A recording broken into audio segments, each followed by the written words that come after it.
Mr. Carson is a young man, all ambition but no money to his name. But he visualized a fortune and an image of himself that he had gained. Used for profit, not a wise guy, always thinking he was lined up to be made. Syndicated for connections, didn't realize he never would be paid. Stay in your lane. Stay in your lane. Stay in your lane. Stay in your lane. Stay in your lane. 'Cause you're never gonna be the same. They clink their glass and sip their wine. Their cool demeanor shakes your spine. And we're live. We are live. We're live. We're alive? Live. We are alive. I'm alive! Yeah, I'm still pinching. I can feel it. But that doesn't really mean we're alive. That could just be that We're think feeling we're like alive. we're alive. And Yeah, we're really not. it could be it's like just- a Matrix-like program where we're just stuck in it too. Right. We're just programmed to feel like we're alive. And I don't know if I'm just part of the program or you're just part of the program Yeah, we or don't know. just part of the program or it's part of our dog's program. That's true. It could just be only for the dog. And for That's some why we reason always we're pet 'em. feeling it. Welcome to the Big Raven podcast where we make you question life. Right. You should With question life. stupid questions. Right. Because if you're paying as much taxes as we do, you should be questioning it every single day. Oh, yeah. Absolutely. Okay, so here we are in wonderful Flagstaff, Arizona. As you see behind me, it is beautiful outside. It's And always not snowing. and not not snowing. snowing. It's usually between 68 and 72 degrees every day and sunny, and the sun is always rain over Spencer's head. Oh, yes. So- It always shines over me like a heavenly goddess. Right, it's right. So it's just it's the kind of sun rays that just kiss the skin Oh, for yeah. a light tan without burning his I know. Sometimes We're I'm like awful always burned, white but yet flesh. This will never give me a single burn at Right. all. I don't know. I don't even get red. right. You're lucky. It's fantastic. It's I go out in the sun for 5 minutes and then I'm already a lobster. No, well, I typically am, but not here. So what happened last show, if you weren't aware of it, is that we talked about Cheez-Its in the beginning Yeah. for a little bit longer than we should have. But because of that, Cheez-It Company, who is Kellogg's, out of Battle Creek, Michigan, the cereal maker who everybody knows, Cheez-Its has another flavor. Probably everybody knows about this but me, but it's always new to me. So I've never heard of that. jalapeno and cheddar jack. So Yeah, I haven't heard of that one. inside of it, Actually, that sounds pretty good. yeah, so it's pretty good. These jalapenos are like light colored and they're spicy. They're definitely spicy. And I don't know what else. It says it's flavored with other natural things, which could be earthworms or whatever. Other things. That one. Who knows? Naturally flavored with other natural flavors. Who knows? I mean, anything's a natural flavor, right? You could crush a spider up in there. I mean, as long as it Some comes kind of from natural Earth, it's flavor. pretty natural to me. But anyway, we'd expect Kellogg's to be better than that since we depended upon them for our sugary cereals in the morning or in the evening when you feel like you need something before you go to bed or the middle of the night. You can get those sugary cereals from Kellogg's. But anyway, they've got this jalapeno one side, and what's the cheddar? What's it say? the Cheddar Jack. Cheddar Jack on the other. So we got the Cheddar Jack. So you eat them both together. It's pretty good. I'll tell you, the jalapeno is spicy, though. It's And pretty I'm used spicy, to- actually. Yeah, I'm and pretty shocked. I'm used to eating I eat spicy stuff. spicy foods. Yeah, no, you have to like eat them together. And Right. It's like a I'll eat them beautiful together. combination. There you I mean, it's go. not that spicy, but spicier than you would think. Well, I actually put one on one side of my mouth and one on the other side of my mouth, so There's going to be some compilation of us in the future, I feel it, where it's just going to be us reviewing a bunch of Cheez-Its. I kind of melted it together with my spit, and now I'm swallowing it. Yeah. Pretty good. I just like making It doesn't Cheez-It sound balls good anymore, of- does it? It's a bunch of Cheez-Its just saliva together. So anyway, they shipped us a whole bunch of this stuff on a pallet just because of our love of Cheez-Its and our willingness to talk about them with such loyalty and love. The two big L's that you need in life. Loyalty and love. Loyalty and love, whether it's a relationship with your pet, And the last one, or laughter. your girlfriend or wife, or whoever you have in your life. Loyalty and love is the thing you do. So That's what we Cheez-Its don't brings do to that me. with people Loyalty in our life. and love. And we only do that once in a while with our pets, but with Cheez-Its, we go all the way in. We're all in. I gotta admit, Cheez-Its. I thought I felt loyalty and love with my girlfriend Tay over there, but then I met Cheez-Its. Yeah, right. It just hasn't been the same. You know what? They don't talk back. They don't talk back. They don't make you feel bad, and they just taste so good. Right. So there's the three important things in life to base relationships on, and it all comes in a single box from Battle Creek. Or was it Battle Creek, Michigan? I don't know. No, it's not Battle Creek. What's the town? Battle. The box Where does it have it? That's on there. It says Right Kellogg's there. something or other. at the bottom. Kellogg's. What did I just say? Yeah, you are right. It is Battle Creek, Michigan. Yeah, where they make all the cereals. Yeah. From I way didn't know back. Yeah, Kellogg's. Well, they say they distribute it, so All the who knows where cereal they make those distributing things. plants They at make it Battle underground. Creek. They can make that right an underground facility, some government facility.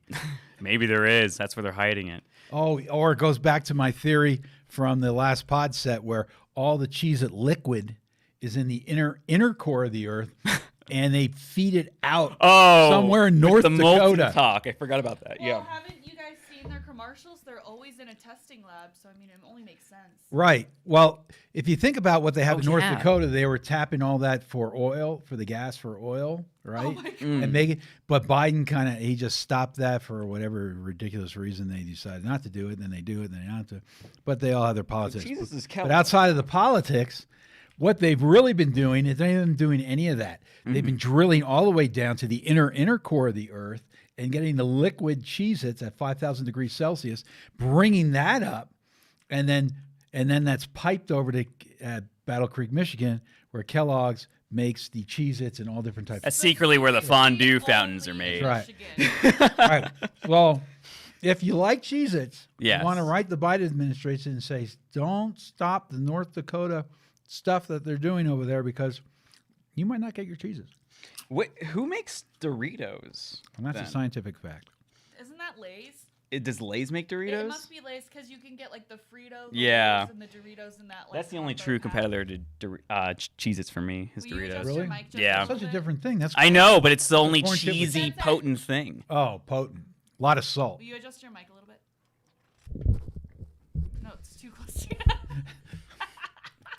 She wants the mic up your nose. Yes, I want it Yes. up your nose And to the left. and to the left. To the left, very specific. Alrighty, so what's the first thing we're talking about? Okay, the first thing we're talking about is I have no idea. Oh, I have it okay. up on the Oh, we screen. didn't We're even introduce ourselves, by the way. My name is Stu And Schnurman. I am Spencer Schnurman. Okay. That is And Tay I am Davis. Mrs. Tay's cookies. Oh, yeah, Mrs. Tay's Tay's My cookies. glasses look weird. I honestly almost forgot the origin story of that. The origin story is that she is Mrs. Tay's cookies. I know that you was go. a long story, but I had to get that. It just sounds great. It rolls off the tongue. Mrs. Tay's cookies. And that's our sound and specialist, podcast specialist person that's back there Yeah. Yeah, but no, making you guys things can always happen. Look at the screen, and I'll always have this like pulled up in the meantime, like when we start, if you can see it. I cannot. I mean, I Oh, see. right. That probably helps a lot. Oh, I think we had a discussion about that last week, didn't we? Anyways,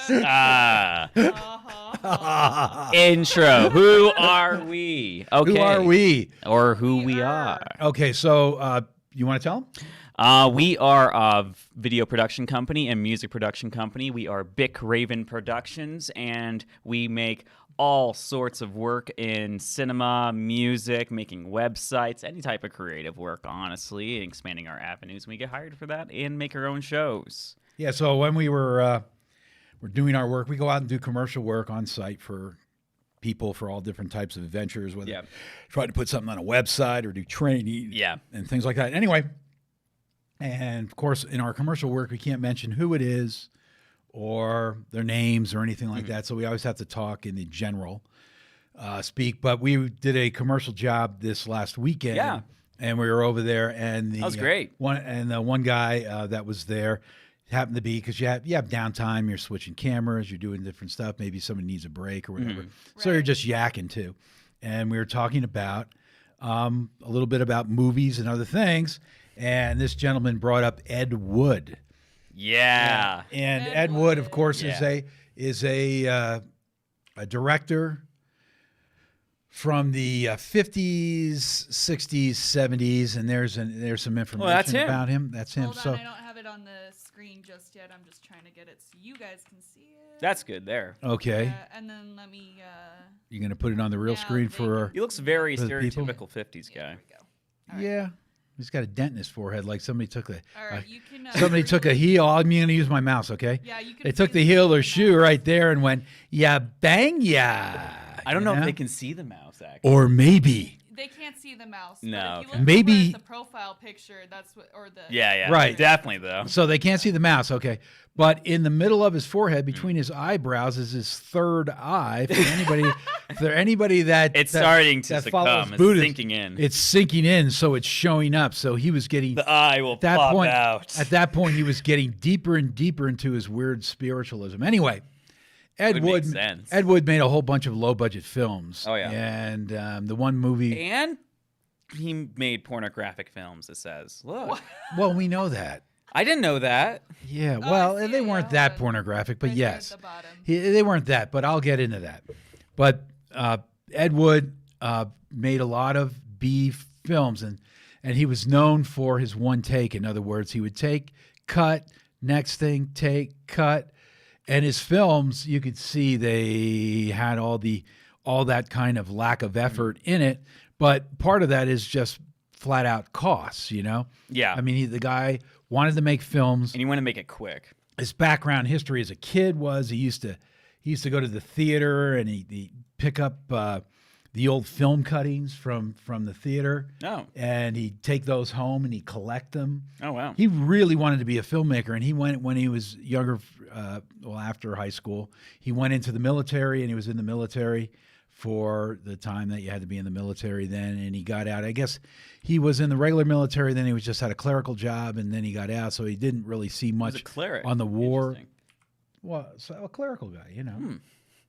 Just a I didn't expect secretary. that from him. Oh, I see. Yes, I hear tight. Cleric, I hear cleric, and I go immediately to Dungeons and Dragons. No, No, cleric means a religious person. no, clerical. He was like a secretary type person, but he did probably other jobs. But that's the way the Gotcha. service is. Yeah. But anyway, that's not the point. The point is that when he got out, he immediately started to go into making films at a young age, and that's really what he wanted to do, and that was his whole thing, and trying to find a way to do it. Getting his whole chasing some money so he can make a film, chasing some money so he can make a film, hire some actors. So he did things, and he made a whole series of really not good films, but fun films to watch if you want to just get a laugh at watching a guy make a film. So if you They're look, the most stereotypical monster-like movies I've seen. It's very interesting. yeah, really some real crap. It's like what they make fun of on television, but that's the real thing. I just never seen anything like it. So when we were having this discussion with a customer this weekend when we were doing the shoot, he was talking about Plan 9, which is a famous film, and it's known as all time. the worst film of all time. But that was an Yeah. opinion, and just to wrap our brains around that a little, it's not like everybody came out with that thought or thought it was the worst film of all time. There's a film critic, Michael Medved, and he's very well known, like Ebert, Siskel and Ebert, and other people over the years that have been out there as film critics on television. No one I've ever heard of, truly. Michael Medved he's pretty big time. So anyway, he when he did something on this film, a talk about this film, he showed it, whatever. He called it the worst film of all time, and it stuck. Okay. And that's why it's called that. Not because it is. It could probably be put in the class of, I don't know, take a top 10 or 20 films and probably thrown right in there. But I'm sure there's plenty of other super bad films out there that are also done that way. But if you look at all the things he did to cut the film to make it weak, the storyline is sad and pathetic. The people that are acting, I mean, they're getting paid. They're trying to do the best they can. You know what? I was actually, when I was watching it, and that stuck with me throughout the movies, that it was the worst movie. But yet, the acting was always pretty good. Yeah, I mean, they tried. It's not like nobody tried. Yeah, but right? I feel like I've seen movies now that people praise, yet I find sometimes are not worse, but almost on the same level. And what happens in the movie is that he'll have, let's say, the police go to the scene. So there's a daytime scene, late afternoon scene, pick your time. Yeah. But the sun's out. Yeah. The police are rushing to the cemetery in this case, and they're rushing to the cemetery. Police sirens on and everything else. They get to the cemetery, and it's pitch black. And the movie continues with that constant... It's a trend. Inconsistency of, what? Why are you there? It's night. What time? It's day. It's night now, Ned. It doesn't matter because he only took a few shots. Those are the shots he was going to use. It was definitely the settings. He probably brought the car in at different times, shot it again, shot it again, shot it again, one-time shots, and then did the cemeteries was all inside a studio. It looked and it was all night setting. They had a mausoleum that was like a children's playhouse made out of cardboard. Yeah, it was great. Actually, it looks like that was boom. so funny. Hold, The I don't even mausoleum. know. Yeah, the mausoleum. They all came out of it like a clown car. It's kind of interesting. My personal favorite part is because he did the one takes, and there was that one part where the guy's saying bye to his wife, and she's all, "I'll see you," and then it cuts out, and she's inside. And the first thing they see in the movie is just a vampire girl zombie thing. Right, Vampira. It was Vampira. Vampira was in that movie and a few others. And if you look at his list there's a whole thing on the list of which actors that he used in different films. So he's brought in multiple actors into these films, and they might be in 4, 5, 6, 7, 8 of his films that he does, and they're willing to do the film. Yeah. Get paid whatever wage they got, because they got to pay their bills, and do what he needs. And he just cuts and cuts and cuts and does that take and takes another and takes another and goes through and gets that film done and edits it and pieces it together. And that's what you get at the end. And there's not a lot of... Makes you wonder why the movie's so nonsensical. It's interesting that he feels that that's enough. But he would rather do that than not make a film at all. That's the way I look at it. Yeah, I see that. He produces his stuff. He really does. It seems like he's made a lot of movies. Made a lot of movies. Yeah. He's made a lot of movies. This talks about his early years, and when I mentioned that he was in military. How long he was making movies for? Well, until he died. When did he die? 1978. Right, 1978. How old was he then? Well, He was born like 1930 something. No, 20-something. Oh, really? Something? Yeah. Oh. Yeah, so, I mean, he didn't live a long time, and he left his second wife, and she never got married again, and she died somewhere in the early 2000s. And his whole thing was directing and screenwriting, and that's what he did. He didn't do much acting at all. He wrote, though. He wrote the stuff, as good or bad as it is. But it's really cheesy, and it's very campy. Yeah, it's really campy. The beginning of Plan 9 is unbelievable. And then here's his films. He's done it 1953 and 1954, and it keeps going on. Brides of the Monster, Planet 9, Plan 9 from Outer Space. Yeah, Plan 9. So basically the idea behind Plan 9 is there is a spaceship, okay, and there is a building also near the cemetery, okay, where these people are, that they have this building, and this building, or it's a unit, maybe it flies, I guess, but this unit sits on the cemetery property or somewhere close to it. And what they've decided, these people, these aliens, they've decided that planet Earth have not done, the humans haven't done the right thing. And what they're doing with helium bombs and atom bombs and all these things is that they're going to destroy a planet, which actually there's a little a bit of truth to that. So they don't like it because because the aliens, and we apparently attacked them on the spot. Well, the Earthlings, right, but the Earthlings don't realize, the humans don't realize that these bombs and these things have a larger effect than just the Earth, and they'll actually create a bigger problem by destroying the solar system or more the universe, and it'll go out into a chain reaction. Solarite. Right. And so there's some new power that they have, solarite. Solarite. Right. Yeah, it's basically you harness the power of the sun. Right. Yeah. And so they're going to take it from atom bomb to hydrogen bomb to that, and boom, explode everywhere. But right. They don't realize they're going to wreck everything, and the aliens say, we've let the humans go this far, but we can't let them go anymore. So it's better to destroy the humans, okay, than to destroy the whole universe, which sounds reasonable because their point is we got to live in this universe too. But what's the point? I don't understand what the point of like the making the zombies is. Okay, so the zombies.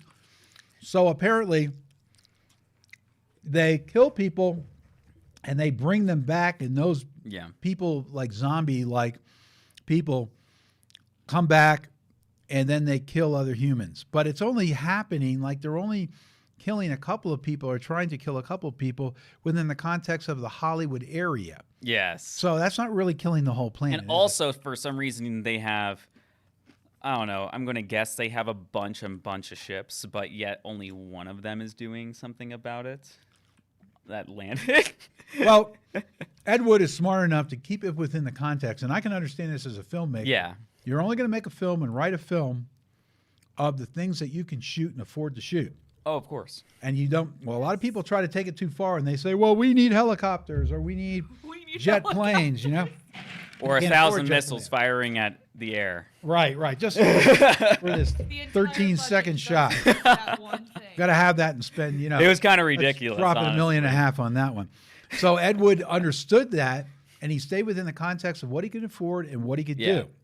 So you have this where you have these cheesy shots of spaceships and everything else. And we actually have the YouTube of the whole movie, but we're not going to show that because it's too long and I'm going to skate through it. But what we do have is Tim Burton, a number of years ago, made a film about Ed Wood. Yeah. Okay?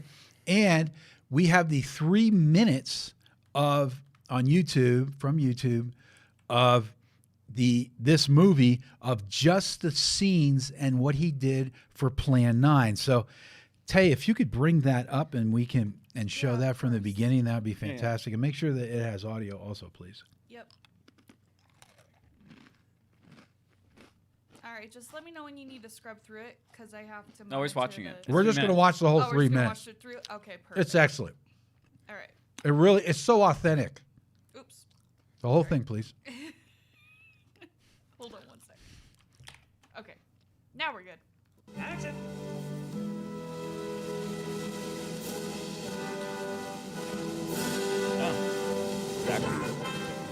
Right. Tim Burton did such a great job. And there's Johnny Depp as Tim Burton. I mean, as Ed Wood.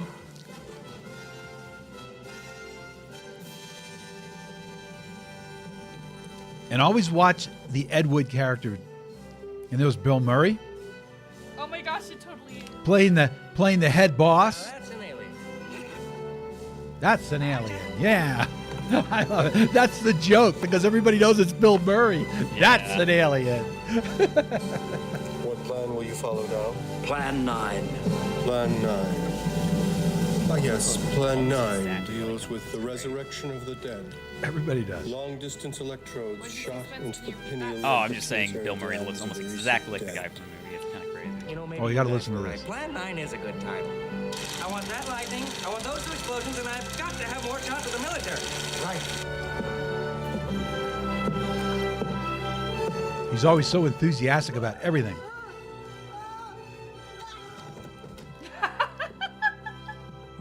And that's exactly like the movie. He thinks it's great.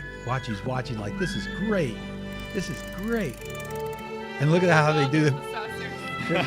And look how he looks at, this is great. Everything is great. And cut. All right, friends. Prepare for scene 32. And he's real Mr. positive. Wood, where's the cockpit set? You're standing in it. Did you hear what he said? No. He's standing there. Take that back. I'll take that back a little bit so we can see what he says. What about there? Yeah, A little go ahead. more. Yeah, a little bit more. Just right when. Yeah. That's. So we can see him come in. Prepare for Now look at scene this cheesy 32. setup. Mr. Wood, where's the cockpit set? You're standing in it. Oh, where's the cop? Place it. Yeah, you're standing in it. That's just great, you know? There you go, the fiery. He thinks this is great. Look at him smiling. It's exactly how Ed would envision it. But what if we developed this selenite bomb? Then we'd be a stronger nation too. Stronger. You see, your stupid minds. Stupid. That's all I'm gonna take out of you.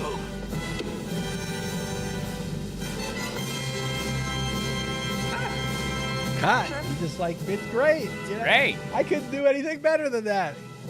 I'm just a great.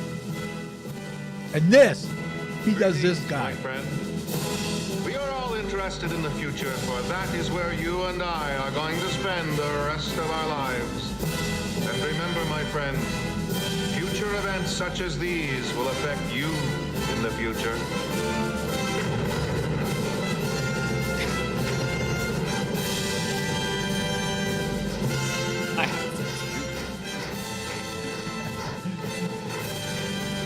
The Ed Wood one is excellent. It's excellent.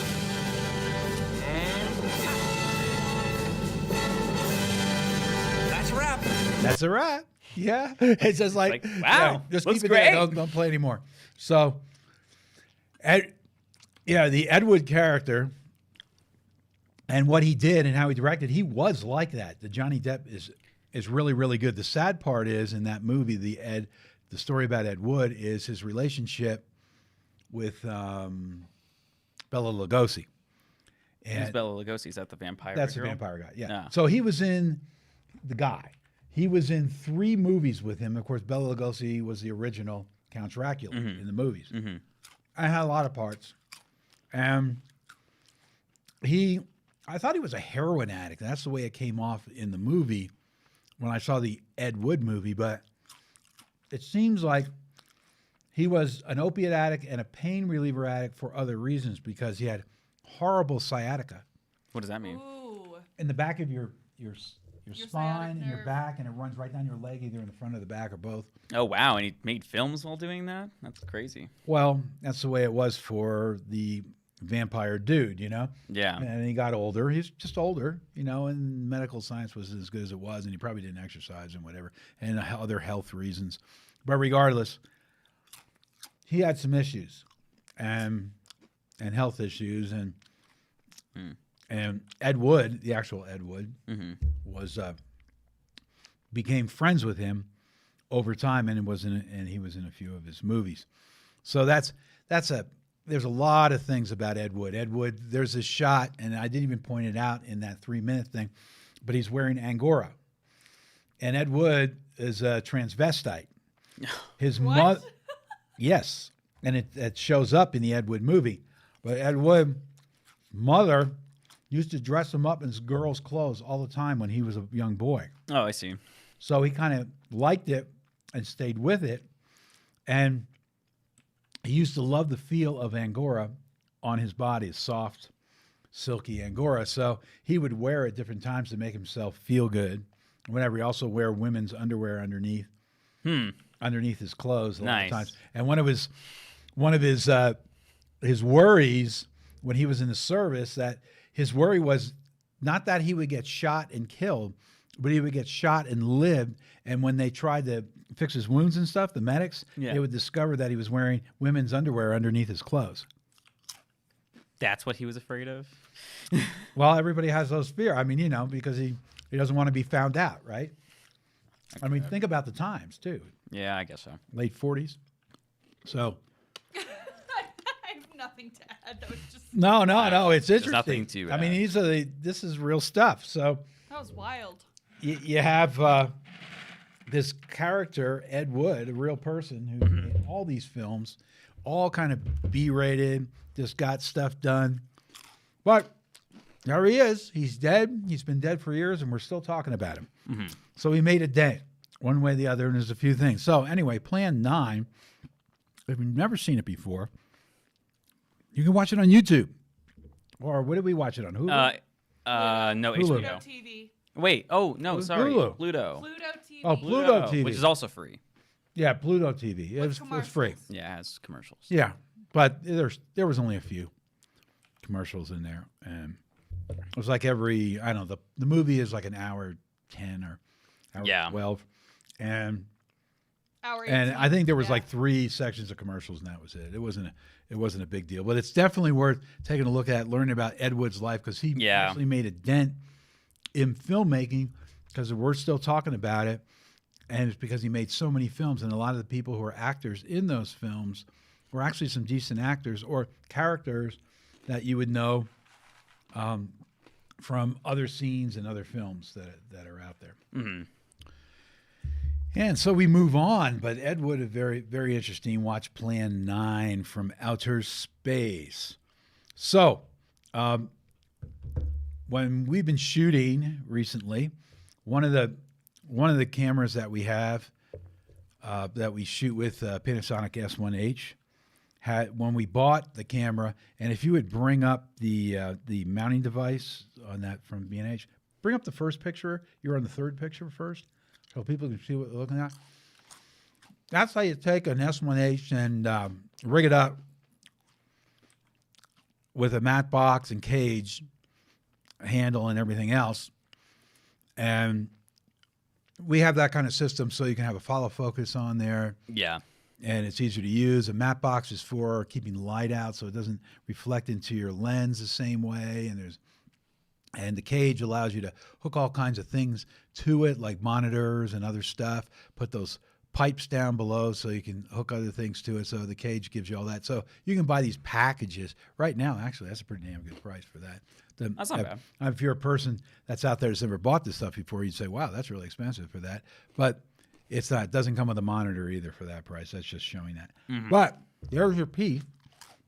Down below, when we got this unit, we did not realize that we thought we'd be screwing this thing into our tripods or gimbals, etc. And when we got it, you can mount that piece on the bottom, and it has a V-shape. And Spencer, you can show it to him too. Absolutely. But a V-shaped, Doing an unboxing here.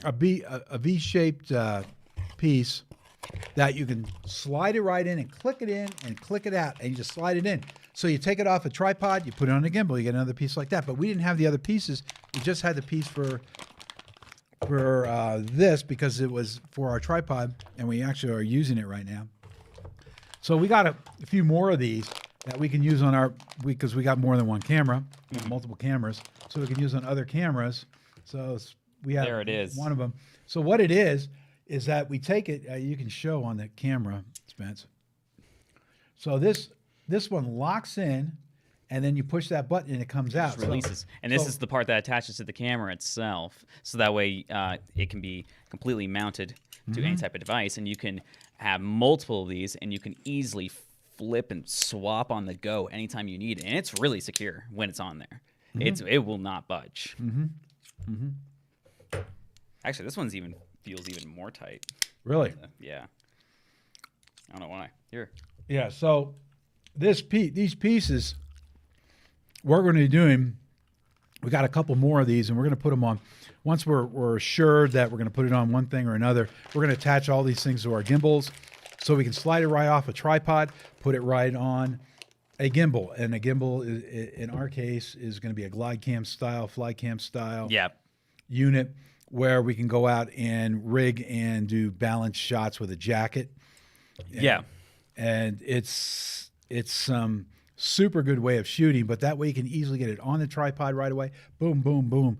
And these things didn't exist. This kind of system didn't exist. I don't know if they have a patent on this little deal or what, but doesn't matter It's to us. genius, honest. But it's really super good. So you can see the V shape here and here and how they slide together. This being connected to the actual tripod or gimbal. Yes. And this being, of course, connected to your camera. Yep. And you screw that on there on your camera, and it all has those things. That's the already. part that you I really wish gotta they had figure these things years ago. Now, there are other systems out there, but we've never found one that is as built well and solid. Honestly, and Shape sturdy. just makes some pretty good stuff. It's just Shape makes good stuff. And this goes back to, and there's other companies that make good stuff too, okay? Yeah. There's Wooden, and there's a bunch of them. People like their systems, and we've got Shape stuff all over for our cameras, and we stay with that system because it all fits. You know, you go to a different brand and the stuff doesn't fit together with that brand, and so we've stuck with Shape. But the biggest reason we've stuck with Shape is that Shape guys out of Canada, the company themselves, are pretty good guys. They're cool. They're really cool. They're nice people. We met them. Call them on the right. We call them on the phone. And they're willing to answer all your questions. They're easy to get along with. They're really, really super helpful. They're just trying to help you solve your problem and get a solution. And then as a customer, when you give them, say, hey, why does this do this and why doesn't this do that? They think, oh, maybe we should do that. And they go back. They remind me of sound devices in the field recording. They actually listen to what you say and go back in, and all of a sudden 4 or 6 months later they got the item. They actually care. That's Yeah. fantastic Yeah. because in our industry that's necessary. But the biggest thing was we're at the Shape booth, and this is back in 2018 because 2019. This is that 2019 Las Vegas show because the 2020 show we couldn't go to. I thought we went to 2018. Yeah, we did, and 2019. Oh, okay. But yeah. We went both years. I forgot about that. Yeah. But 2020 we couldn't go. So anyway, we're at the booth at 2019. Yeah. And we were missing a critical piece. What was that? You remember? Something on one of our Shape GH5 cages. It was something that we couldn't get, and I couldn't get it matched up at B&H to get the unit. Anyway, I actually don't remember exactly what the piece was. yeah, it was some piece. So anyway, we're in the booth, and we told the guy, hey, by the way, we're missing this piece. I had another one with me, so I showed it to him. And I'm I just going to said, see if it's a part of our unit real quick. you really think you should get up right now? Just keep talking about your story. So anyway, this you always throw me off when you get up. Oh. So you're talking about You have your to own the camera. guy, You had the extra No, piece. mentally. Oh. You had Yeah. the extra piece. And Yeah, they had it. So the guy went over there and took one of his apart that was on a showroom floor that he was showing to customers, and he just gave it to me. And he said, here. And that was the end of it. It was just like, okay, dude, I'm going to buy stuff from your company. And that's what we've continued to do. After that, that was just like, Yeah. After you because threw us we that. really needed that thing because it was keeping us from doing something, and I don't remember, but holding the whole cage together properly. Yeah. And we couldn't get the piece, and he solved our problem, and that was the end of that, and he gave it to us for free. So it wasn't the free part that did it; it's just that he took it right off of his showroom that he still had like a day. Yeah, it was like as an He extra. had like it right. He had a day and a half of show still to do yet, and he didn't have to do it. It was awesome. So anyway, they always are coming up with new solutions and new and really nice stuff. Their stuff isn't the cheapest because it's really well made, and it's professional level stuff. So all this stuff isn't going to like these two little pieces here. You'd say, well, how much are they? And most people would say, I don't know. It looks like about $25, right? Yeah. Maybe. Who knows, Yeah. right? These are about $150. They're The setup. yeah, 160, probably 160. right around there. No, it's well, we just bought it. We bought a few of them, so maybe it's 160. I don't remember plus tax. And from B&H, and B&H's price is better than buying direct. So you buy from B&H because Oh yeah, absolutely. You don't. that's their distributor, their big distributor here. And don't buy from Amazon. Not that we dislike Amazon, but B&H is They have a customer service that's yeah. like none other. They sell this stuff. The people on Amazon don't know what this stuff is. They don't know what it's for. It's a thing in a box to them. Yeah, they sell everything.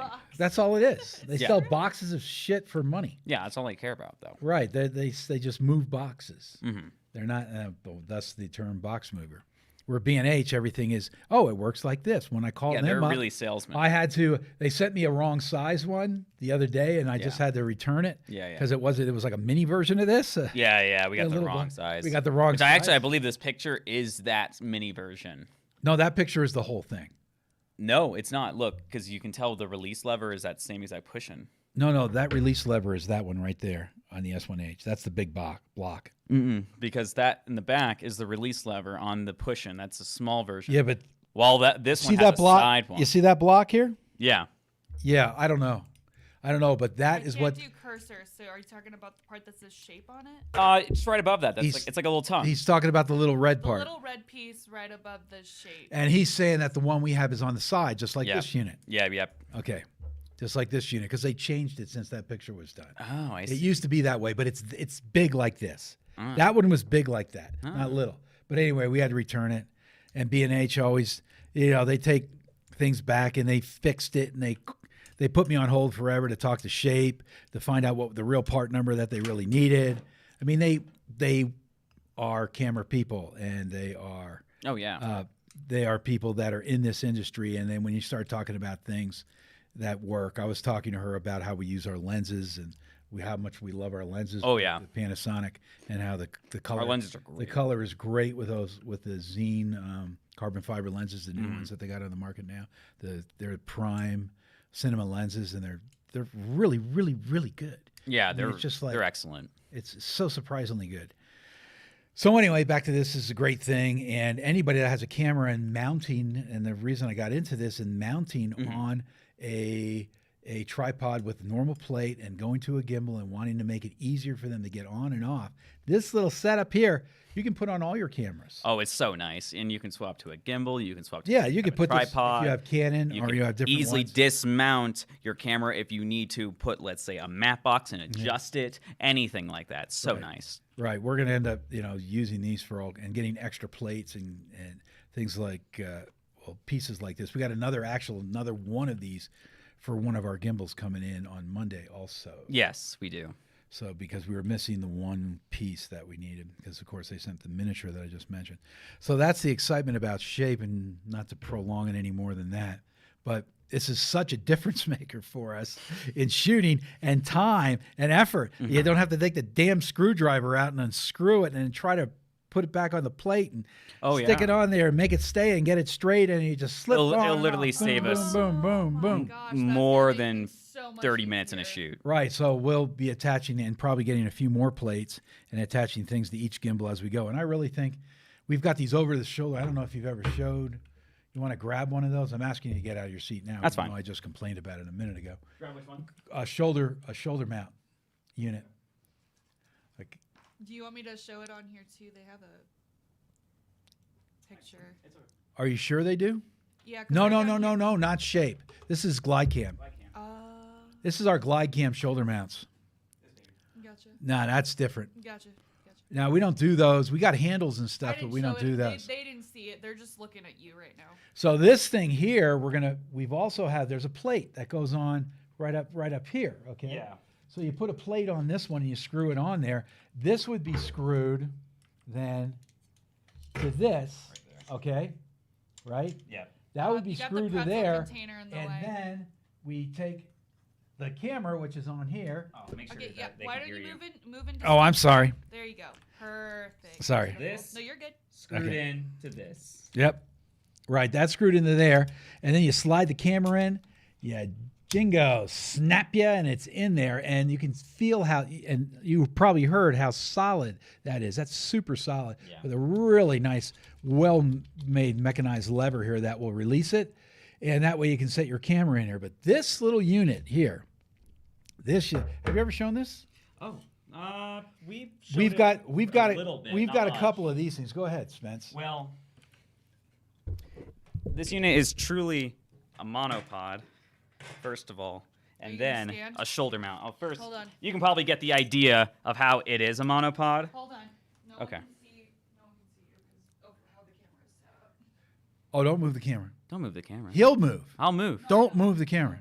Thank you. All right. I need you to move a little bit to your. Yeah, that's good. Okay. No, where you had it just a moment ago is fine. here. Right there's good. Okay. I was going to show. Boom. These come out and extend. Push the thing a little bit lower. It's cutting your head off, so to give you an idea of what the I got to extend this out. One sec. It's okay. I don't care if my head gets cut out for 1 second. I'm telling you, it cuts at your I can head. go down here. So you can... Never mind. You don't understand. He doesn't care if his head's cut off. He wants to show off you. the unit. I'm telling you where your head is. Where is this? Is this on camera? That's what I was explaining. Your head is cut off, so that gives you an idea not to put anything up to your shoulder. Keep it below your shoulder is all I was trying to say. I was. I'm just going to show it up to here. There you go. That's So fine. it's like this as a unit. And sometimes if you need, you can even have a camera Can you stretch bend out down? like this. It can even stretch out like this, like a boom pole. Even if you want it to bend down, just like a boom pole with a mic, you can still do that. Though, I don't recommend using this side nut right here if you have a heavier camera, because it will fall off and break. I would not do that. Screw it in with the actual screwing device right here with a true screwdriver and everything. But this is pretty nice for a shoulder mount, though. It's actually really comfy. I've even modified my own to make it easier for outdoor shooting.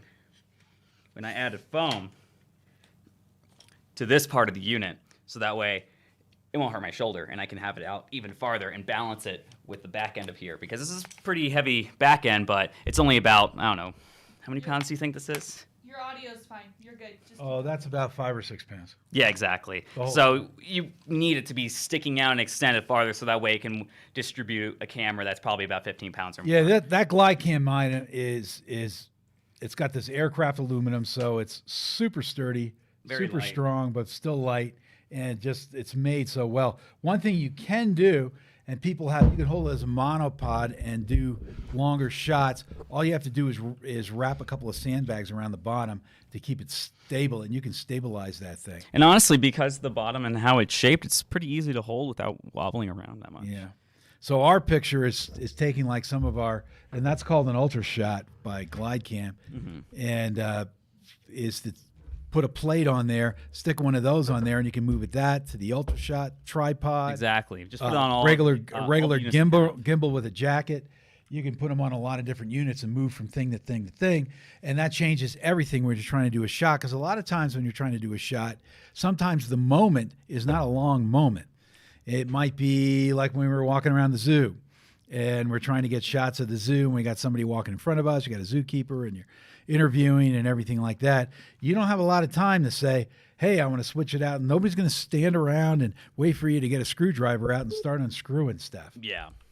There's not enough time. So it's we see this as a huge time saver and a way to really change the way that we can shoot and be quicker and more facile. So In my opinion, everything's about exciting. time when it comes to the shoot. Yeah, So, it's exciting, right? Because we're always grabbing. That's why we our thank you. We're gonna have a beer because our and it's always Budweiser, or it's been Budweiser Nitro Golds, which are wonderful. I interrupt It's myself so over a smooth. beer, so smooth. And what you have to do with these nitros is you take them and you got to turn them 3 times. So I do you can more. turn it before you open it 3 times, and it says flip 3 times can, but I do it like this: 1, 2, 3. That's why you don't do it more. And then I do it like that, and that actually helps them make the nitro whole deal work, to very smoothing nice. out the beer. Now, of course, I got a head on there, so I got to wait for it Move to. your water bottle just a little bit. My water bottle? Yes, yours. There you go. It was really pretty. I wanted people to see. I know it's a Santan Brewery glass. That's a brewery that's in Chandler. Oh, we just went here, Arizona. actually. Yeah, we just went there. We after we did this shoot on the weekend, we went and had a dinner there. It's like a burger and beer place. I got a few other things, but that's their primary stuff. Yeah. And really a nice place in Chandler and downtown. And their food was what? Good, right? It was really good, actually. It was really the first good. time I've I think we were starved or a bit hungry, so that always plays into it. You got to how many days has it been since you've eaten, type Yeah. of thing. So it's everything's good. Oh, this mayo on bread is great. I've never had mayo that's that delicious. Mayo. Delicious. Yeah, right. But yeah. Especially for film crew guys because they'll eat anything. Well, Because if you're they're not really wrong. hungry- Spence, back your mic up a little bit. That way? Or this way? Yes. No, This not way? towards you, away from you. that is a very smooth beer. Okay, there you go. Don't want to waste a drop of that. Don't want to waste a try. You know what? The nitro actually makes it taste almost more drafty when you spin it Yeah. around. It's Yeah. kind of interesting. Yeah, it's Isn't that what that's why it's the nitro, so it could feel kind of like a draft beer? And Yeah, it's definitely. and there's other beers thickness out to there. it. I mean, heck, we love those Guinness Oh, nitros. I love Guinness. And there's a lot of good ones, but we've been drinking these because we have them, and Yeah. they're really good, Oh yeah. and they're refreshing Yeah. for us. So it's good stuff. Some people know. I interrupted myself with so anyway, this whole deal is the deal. So we're gonna move on. We love it. S1H. It's on the screen in front of you. It still needs to be put together though. Oh, it is. Yep. Okay. Oh, great. Can I go down now? Yep. All right. So interesting stuff. Oh, one of the things I didn't mention was there's a show on HBO about Woody Allen and Mia Farrow. That is, I guess they just had the 3rd episode and the 4th episode is Sunday night. That's the one our customer was talking about. Oh, that's what he was talking about. I didn't realize that it was about Woody Allen. Yeah, and we were going to say we're going to watch True it, but then Detective? I couldn't watch it. But what I did was, well, I didn't do it. John did it, but it's saved in the Not True system Detective. that I could go and True Detective. Oh, is No, that it's not not. it? No. No. Woody Allen's a Allen comedian. versus Woody Farrow. Allen. Allen versus Farrow. It's called Allen versus Farrow. I'm giving you the name. Oh, Okay. there you go. Yep. Right, and it's about the whole criminal thing or not criminal thing or who said what, and I can't do it. I can't. But I saved it just in case I just changed my mind.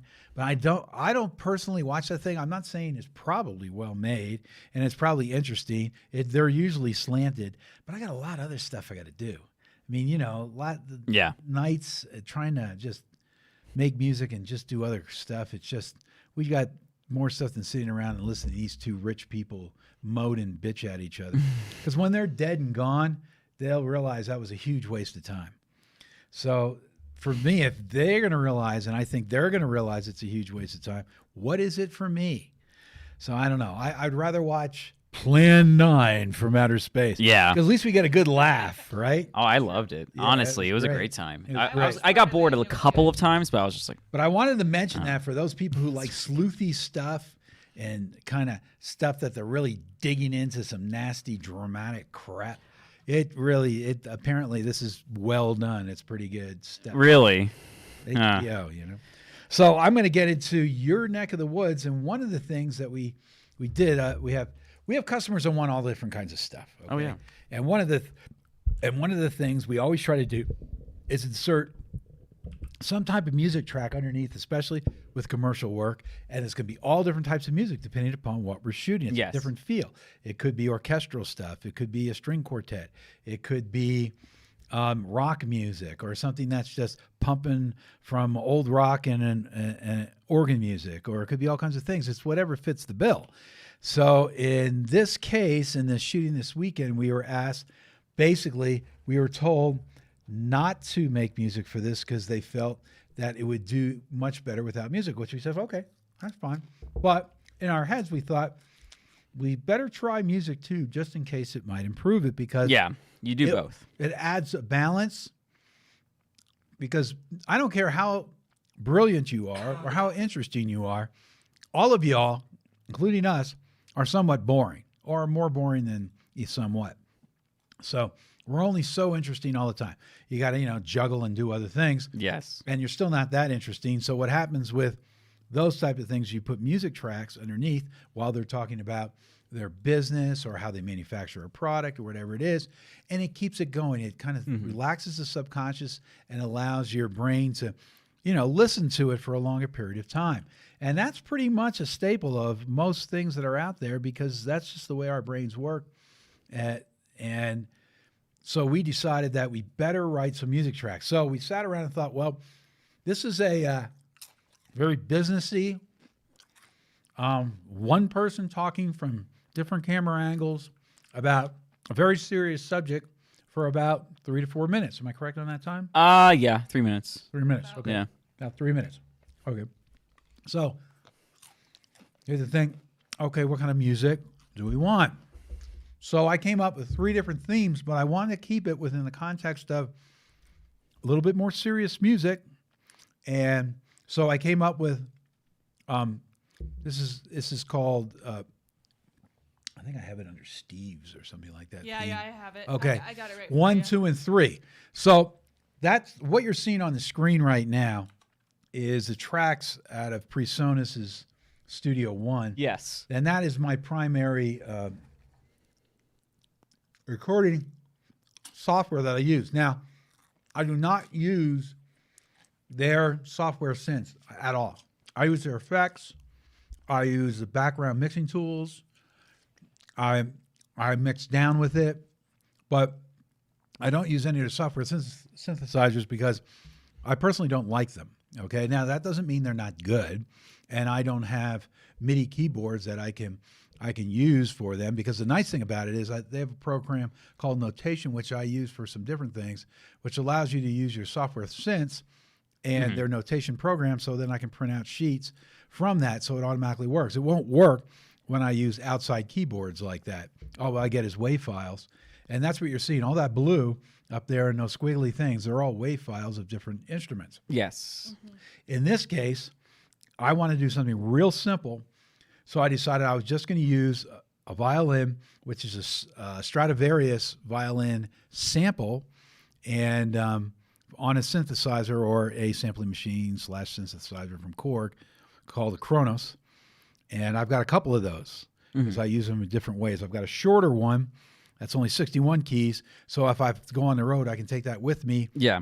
and still compose. And then I got a bigger one for actual, piano-like performance. So I have both of those. And I have And then you have another its grandfather, which is the Triton. Oh, yeah, the grandfather, which is a Triton, yeah. Yeah. So I have that one too. And I can actually use that as a MIDI keyboard if I want to. And I use them for different things. I use their sounds because they're better. And also I can control them and play them.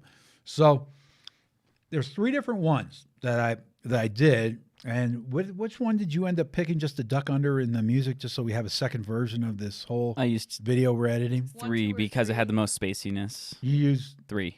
Oh, you used 3. 3 has the most spaciness, yes. Okay.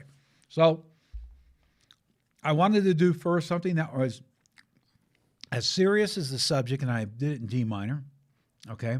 Then I did something a little bit lighter, a little bit more with arpeggios, and I would say a little bit more impressionistic in the second one. Again, only piano and violin. And to be clear, I'm a pianist and I'm first as a musician. I play some other instruments, but I'm a pianist. But I rarely use piano in most of my music. Yeah. I rarely do for whatever Yeah. reason because I like everything. I don't just care about piano. So, but in this case, I felt piano and violin was a really good match for what we were talking about in the sound. All of it in people would call it a classical music vein, but it's art music. And then the third one, as Spence mentioned, that it's used for that one. That one is a little bit lighter, a little bit airier. Yeah. Probably more palatable, a little bit more uplifting, maybe. But I would say actually the second one is a little bit more uplifting. Oh, it is? Yeah. It's more uplifting. But I would say just because that one is less, it's more simplistic, it's not as distracting. Okay. Right. Too. And they're just a few minutes pieces. I don't know how long. Are they 3 minute? I made them 3 minute pieces. Yeah, they're all about 3 minutes. Yeah. The third one is literally 3 minutes. And the difference is when you get in the software synths, you can go in there and change the notes and move them around and all that stuff. You can't do that when you perform. But since I'm a player, the fact of the matter is it's kind of like playing drums for me too. I actually like to play the drums. Yeah. So it's not just about getting a recording of your sound and everything else, but I enjoy the act of doing it. In other words, if you were building a house and you enjoy the act of cutting the boards and getting in there and doing the physical work, and placing them in the right place and fitting it and all the things that you have to do for that type of job. It's kind of that way when I play the keyboards. I don't care about sitting there and just plugging notes in.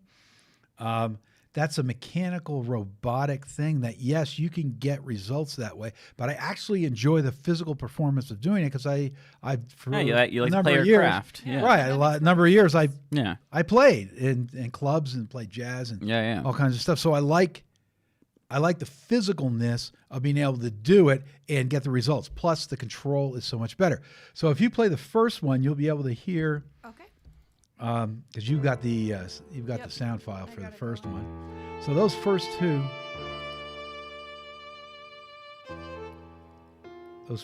blue lines up there. I'm gonna hear it a little bit. I'm gonna turn up that laptop. Okay. Can they hear it properly? Oh yeah. It's just us. That's why I have the mouse right now so I can duck it in and out while you guys are talking, so it's not too powerful or not powerful enough. So that's a Stradivarius violin sample that I play on the keyboard, but I use vibrato and I can bend it because I've got different physical tools that I can use bending. It's like on my Moog synthesizer, which we'll show you a picture of too. I have so many controls where I can change the sound on the fly. So Which my one? question for The- you though, Dad, this is one? why that Well, There's The a mini one or the except that's a new That's one. it. Yeah, that's the same version of what I have, Gotcha. but that is slightly newer because they don't make mine with the wood that they did. It was like a then. special edition. Yeah, that was the original Voyager Yeah. But when they did the whole redo in Moog. yeah, when they came back. And what was I going to say? Go back to that picture with Dad's clips. I was going to ask, so you only have 2 instruments going on. Why do you have 6 tracks? The 6. Okay. So what I did was, in this case, I usually don't do this, but in this case, I made all 3 versions on the same track. So then when I would export it out, I would just mute. Like when I did this one, I muted the bottom 4 tracks and I just see. exported the top 2. Oh, I see. I see. Okay. Okay, makes sense. Right. So what you're seeing on the screen is the tracks. You're seeing somewhere along the line at that moment, I made a choice of using a certain kind of reverb. And then the right-hand side has the mixer with something that I was using to Some help. that plug-in, I'm guessing. help on. Yeah, it's one of the plugins that I use. A plug-in's almost the exact same thing as a guitar plug-in, or pedal, as other people can imagine it from a real life standpoint. Yeah, that's a software plugin because on the digital side it's cleaner. Oh, I never really thought about it that way. Yeah, it's the same thing actually. That's the direct. But if you listen to the sound quality of this,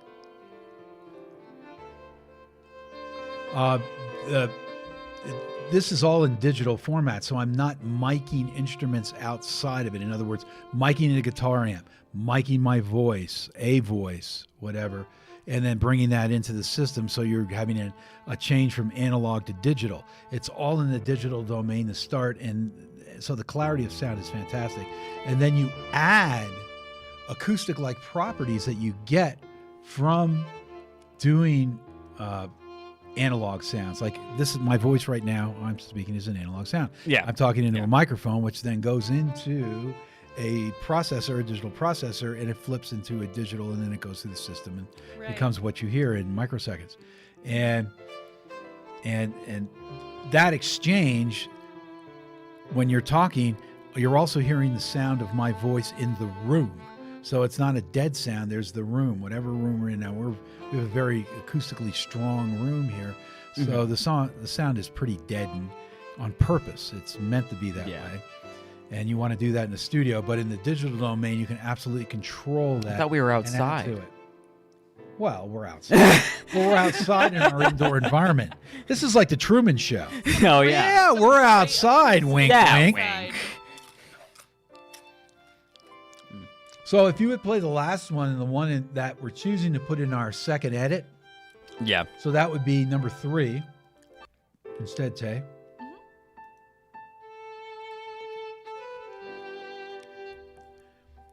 It starts off happier, definitely, I would say, than the other Yeah. two. It's very floaty. Yeah, it's very floaty. I like Yeah, and I wanted a version like this. But what I try to do is since we're making music for film and music for commercial work, is I try to make different things. And some of them are incredibly different than one of the other, different instrumentations, all different types of stuff. So then when in editing, when Spence or whoever's doing the editing, they can pull the music down, and then because as an editor, you're going to get a feel for what I think in my head would sound good. So by giving them different options, it makes it a hell of a lot easier to make a choice Yeah, than trying to Yeah. fit one thing into a box. absolutely. But that's also why you make it loopable and everything like that, too. So Yeah. you have choice. Oh, Yeah. Yeah. That's a thing that we kind of came up with in the past just because of experiences of just music not fitting. But again, this is a violin with a piano again. It's the same thing. I just wanted the music to be different, written different, and performed Oh, yeah. differently. And that's one thing we can do. I would say each track definitely feels dramatically different. And we've got another. We've got some new tunes that we're putting in for your neck of the woods. And if you would bring those up now, well, Yeah, you just made these 2. 3. No, I mean also, not 2, but also as well. okay. as well. You made these as well. Okay, so this is Okay, hold on number one theme second. 11 for your neck of the woods. They don't see it yet. One moment. Let me Okay. get this all where I need it to be. Number 7 with intro. Oh, you said number 11. 11. We're doing 11, 12, and 13. Is that your panning point? That V, that zigzag that's in the middle? I don't know, but you're talking over it right now, and I don't even know if it's playing. It's playing. It's playing. Okay. I'm going to turn it up just a little bit more. Right, so the whole idea behind your neck of the woods, there's an original theme. It's called Theme 1. Okay? Sorry. Stop.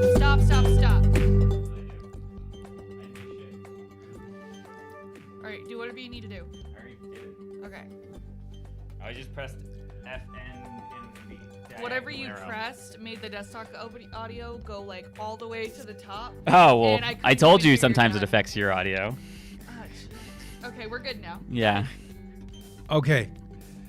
So what's interesting is that it depends. You can do anything you want when you have a show and do it. But as a music creator for the show, my feeling is that I want to take, we have an original theme, and I take that original theme and I turn it and I twist it upside down and I put it in different keys and I do all different types of stuff to it, but it retains certain motive and musical factors from the original theme, even though if you listen to it, you wouldn't think it was the same at all until I pointed out how it is the same. And you go, oh yeah, now I hear it. And we have that every time in it. But this is one where I made that we can use for a lot of things, but the middle section of this, after this part, we are I'm picturing him using this for the Elks Theater. Okay. And we shot the Elks Theater in Prescott that we'll put it underneath. And after this, there's a whole section right here where it gets a little maybe mysterious sounding, right? Mm-hmm. So I wanted a section because this place is haunted, okay? Yes. And we went down to some of the haunted areas and shot Yeah. with our cameras and walked around as they talked about that. We even went to the one place that's absolutely haunted. So I put this mysterious section in there, and then I end it with some of the same thing that you listened to in the first place, and then it loops back and you can keep using it as we're using it. And so what I did with theme 11 was I had this section in there. It would be light, kind of mysterious sounding, but not crazy. We're not talking about The Shining or something with music like no. we want it light, and you're watching a video about a building and they're talking about the theater and the different acts they have there and what they do at the theater. So yeah, at the beginning of the theater, we should just like bwom, bwom, bwom, bwom. Right. It's not, so I'm not going to do something silly like that, okay? But what I did was I put this section in there so Spence, then as the editor, can use as much or as little as possible. You could cut in and out of it and use a lot of it, of the section. You could cut pieces out of it. You could just cut it down and attach duck in another and part out. to it. There's a lot of things you can do with this, and it's made for film. That is what film music should be like. And that's why if you ever gotten an actual OST from a real film, they're weirdly spaced out. They're not exactly the same as what you would hear from the movie itself because they're cut differently. But what I did, if you would switch to 12, then with that in mind, with the spooky part in mind, if you would switch to 12 and show the 12 on the screen first, that's okay. So while you're trying to do that, let me know when you're ready. Okay. Okay, I'm about to go. So you need the next one up, and then you need 12 to. Well, as she's doing that, No, wait. Okay. I just want to say this: that the Do I need 12. the next picture you said? Yes, the next picture. Oh, gotcha. That's Okay. 12. We're all set. And this is real simple stuff that I did, and it's got a lot of effects to it and things, but this is something that he will cut into. I didn't get to hear this one yet. Right. He'll cut into for when they're talking about the more spooky stuff and some of the haunting things that he's going to use. And he can cut in and out of it, and it can be looped, and it can be cut in the middle and loop from there at a lot of different points. But nowadays, to make film music like that, you always have to think of the editor. What can the editor, how can they use it, and how can they best use it? Don't make it so complex that they can't even tie one section to another. But still, it needs to be musical. But this is more of a spooky type thing. I like it. It's almost space-like.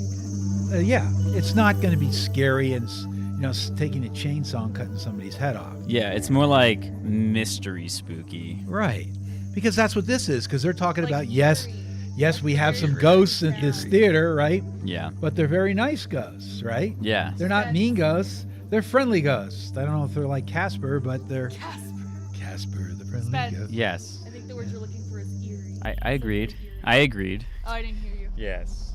I agree. Like Lake Erie. Yeah. Like Lake Erie. Also, just like those books with the two boys that try to solve mysteries. The Hardy Boys? Yes, the Hardy Boys. So it goes through. It has certain sounds, and it gives him something to work with that he can cut into this, and then cut back to the other thing. Yeah. Okay.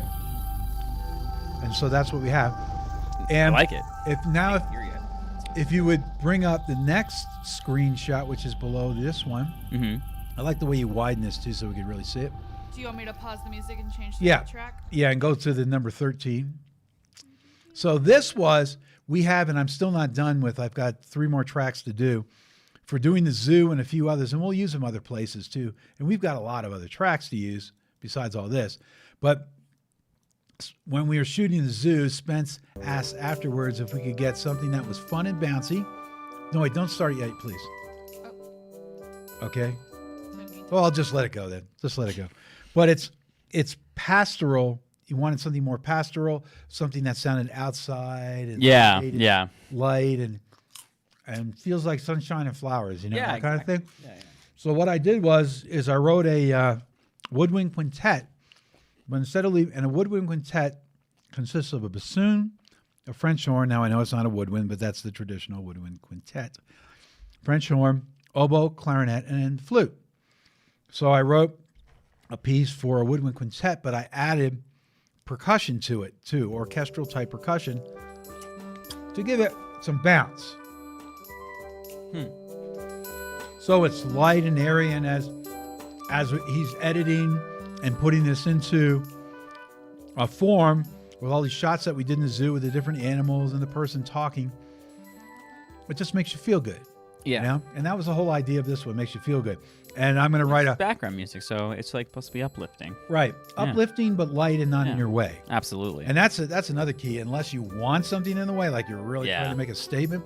Generally, I mean, we're making a show. It's a commercial show. So it's going to have. We're going to talk about people's It has to businesses be kind and of things pressed like back. that. It's supposed to be elevator-like, I guess. Not in the But- style of music, in the regards that it's just a background sound. This Right. one, It's all this one, background. Yeah. This one definitely makes me think of like RPG feeling. Oh, like like a going video into a game, town kind or of like something like open that. world, That's we're in a because town. that's what you're supposed to get that same exact feeling. It's If you nice, like I go like it. inside of a town, Yeah. you're supposed to feel like uplifting and it's happy and blah blah blah. So yeah. And to me, there's nothing like a woodwind quintet to give you that feeling. you know? Oh yeah, yeah. It's so the instrumentation as a group is so light, and I just wanted it to flow. And each instrument, the two bottom instruments, the bassoon and the French horn, just to sit and do its bass bottom thing, I holding love it all the together. bassoon. It's such a And the instrument. other three instruments just to kind of intertwine and counterpoint to each other. And people will listen to like a lot of this commercial stuff that I write, and I wrote so much. Oh yeah. Hundreds, it's just so much. They'd say, well, why don't you, why don't you write like a big symphony or something else? Isn't this like, I don't know, less than what you could really do? It's just like, no, this is really good because this is actually being used. In Yeah. other words, people are actually listening to it. And there's a different thought It's- process it's- behind it too. Right. There's a purposefulness that I really enjoy, whether it's making our commercial work or everything else. I love the purposefulness of doing this kind of work because it actually gets used. It gets Yeah. listened to. It gets watched. Yeah. Except, And I would say there is a skill to this too that is different than other people would think. Like, yes, it is more simplistic, but it's maybe like an easy entry. But yeah, it's still hard to master this type and really, of work. most of this is really actually not that simplistic. Yeah, that's true in the end because you have to actually think about it rhythmically, timing wise, stuff like that. Actually, if it has to loop, how it will loop, and blah blah blah. Just the writing It's just a itself. different type of world. Right. And I don't know, you can't compare that to a typical symphony or anything like that. And my all the opinion. music nowadays, it's different than what we have access to. But it's just great to be able to just have a bunch of this stuff that we can mold and put it out there. Yeah, and then we can absolutely. control it. But when it comes to this kind of thing, when we're talking about this stuff, you got guys go out there and they'll shoot weddings and they'll shoot some commercial work or whatever. They can't do this. Seriously. Well, a lot of yeah. Well, they can't do. They're stealing stuff off the web. Well, if I didn't have you, I couldn't do this. That's why we're a dynamic. There we go. Right. So we have all that. So, no, but it's really a big deal that you can get if you do commercial work. Yeah, absolutely. Original stuff, and there's a big deal to get Huge original advantage. stuff. You're right. Right. And we can just crank it out as like somebody who's going to paint the next house. You never run out of ideas once you get it, once you've been doing it long enough. So anyway, that's the musical side. You can see what we're doing and adding to the show. I just think for anybody, and we'll continue showing these kind of things, but for anybody who's not aware of how these things get put together, it's really as simple as guys like us just hacking it out, just creating the stuff, and then adding it to this and adding it to that, and then editing it and using it. Yeah. Yeah, none of us are super geniuses here. Oh, no. We've just gotten better at our craft. That's all. We are guessing half the time, but yet successfully trying to implement things the other half, just because we are consistently being creative and doing different things to change it for ourselves, and also we're always learning, and that's why our craft is so fun. Well, what is next on the brochure? Harkin. Harkins. Well, I'll be right back 1 second. I have to use the boys' room and Distract him. Okay. Distract them. Okay. You can't see my mouse moving around the screen, can you? No, but when you kind of highlight over things, they can see that. Can you see that? They can see you're highlighting Billy. Yep. Okay. So, since you can see it so good, tell us about this movie. We're going to go through and what's at the Harkins this week. Hold on, let me. Because I like to do that so people can talk about is that movies. better? Can you see that better? You mentioned a little bit about him, so you don't last time. Yeah. So you don't have to go deep into who this guy is, but just talk about that. The synopsis of this movie. What is this? Okay, so this is a movie about Billie Eilish. Yeah. Most of you know her because of Bad Guy, her popular songs like Bury a Friend. She became very popular in the last few years. So I guess this one tells the true coming-of-age story about the singer-songwriter and her rise to global stardom.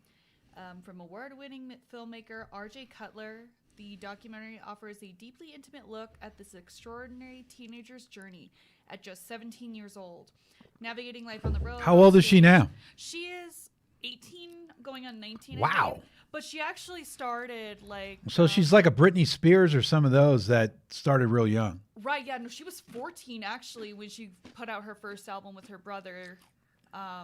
Her brother's name's like Phineas, and they put it out. So when she was, like, screwed up, 14. or she have her head screwed on well? She actually has her head screwed on. She has very interesting songs, interesting music, Uh-huh. but she's not like all into the drugs or any of the Well, that's child good. star type stuff. Yeah, no, she's actually a very good role model so far. Right. Everyone's saying and seen so far. So Okay. So is a movie worth seeing? if you like Billie Eilish and you're a music person, then yeah, I would say so. It's kind of like that Katy Perry, or if you like Justin Bieber enough, you actually want to watch a documentary about that person. But if you're looking for a movie, probably not. Is it as good as Walk Hard? Okay, let's. Nothing as good as Walk Hard. How dare you? We talked about Boogie last time Yeah, we shortly, and then This is Borat. okay, so Borat wearing that. do you want to talk about I Borat? don't think that's Borat 2. Can is you a new bring one. that either up or That's down? not Borat 2. Could you bring that either up or down, whatever, so this screen, so that when it flashes, there we go. They Wait. can see it, yeah.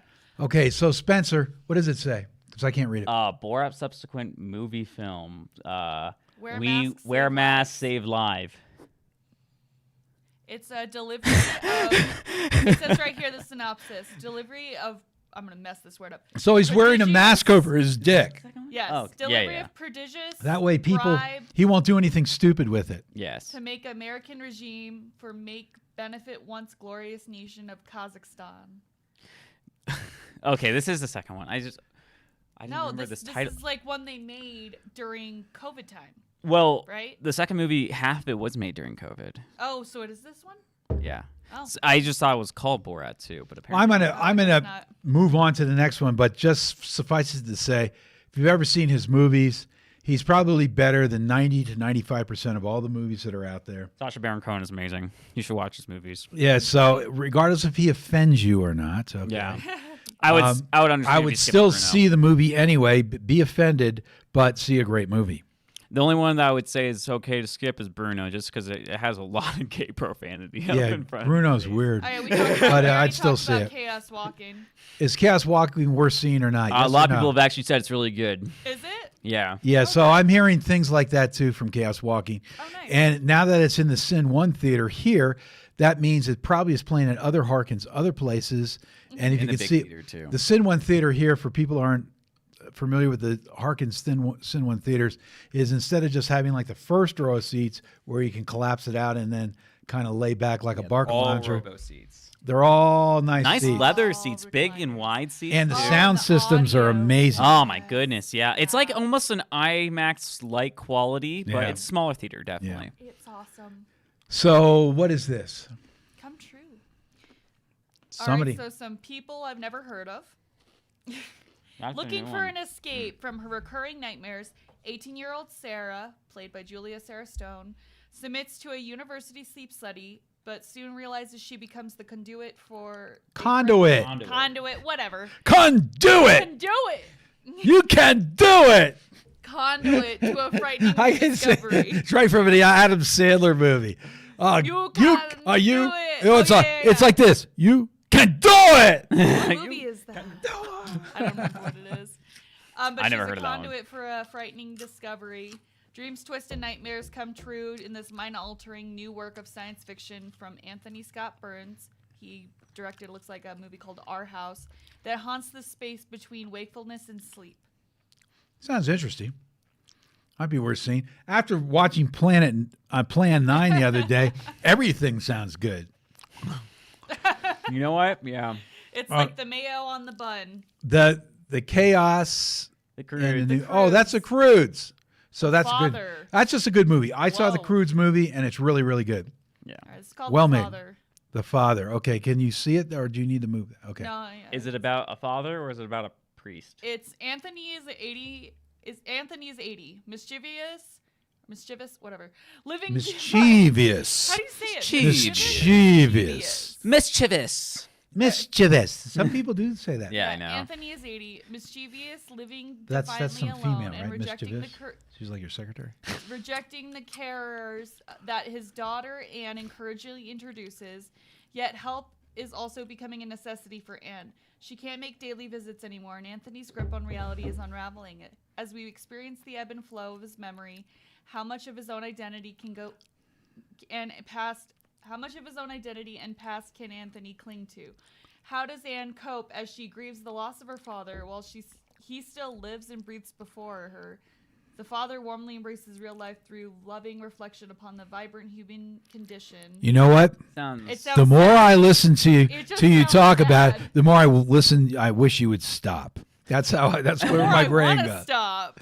You can stop That, now. that movie's Thank like you. The Notebook to me. So I won't even. we don't know if the father's sad. good or not, but right now with the write-up, we give it a thumbs down.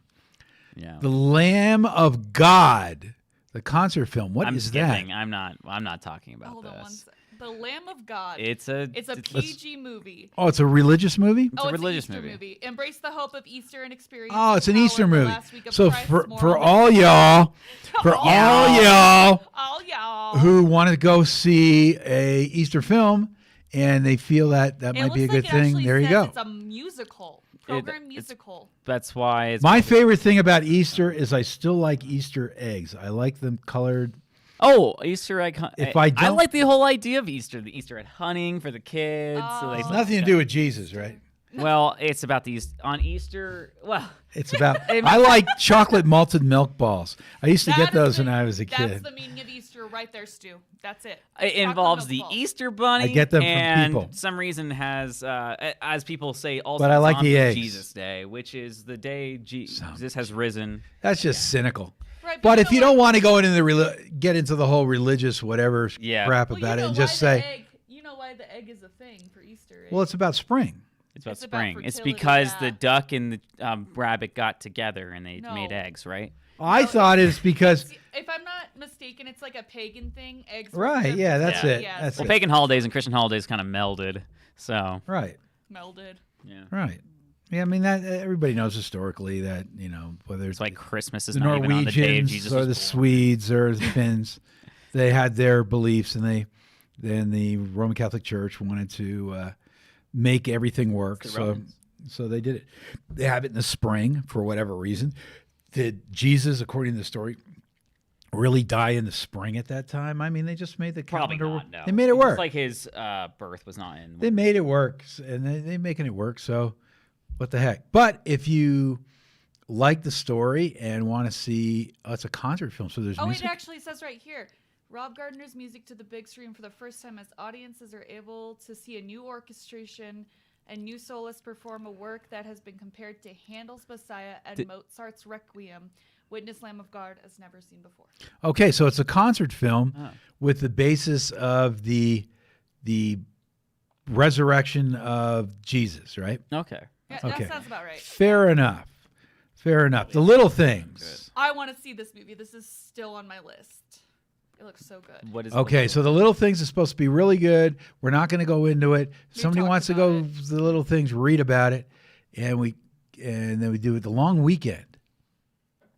Oh gosh. It's about a weekend. That's very long. Is it funny? What is it? It's What a kind of movie? romantic. It looks like it's a Is it a romantic comedy or a romantic Bart. just a Just romantic romantic. drama? No, I want that distinguished. Is it a drama or a comedy? It's probably drama. no. It's just a romance, meaning it's it's a always romance, just fine. It's a drama. No, it's always fine. This is supposed to be a good The Marksman. The Marksman looks good. Yeah. Okay, so there's some good movies in the theater. Monster Hunter, the best movie. Oh yeah, we've talked. Is that about any Monster good? Hunter. I actually don't know. I've heard actually mixed things, but yeah, it's giant. It's basically a military group that finds a warp portal that has these monsters coming in from a different dimension. And they have to kill them. Oh. God, that sounds like it's about a 20-minute movie to me.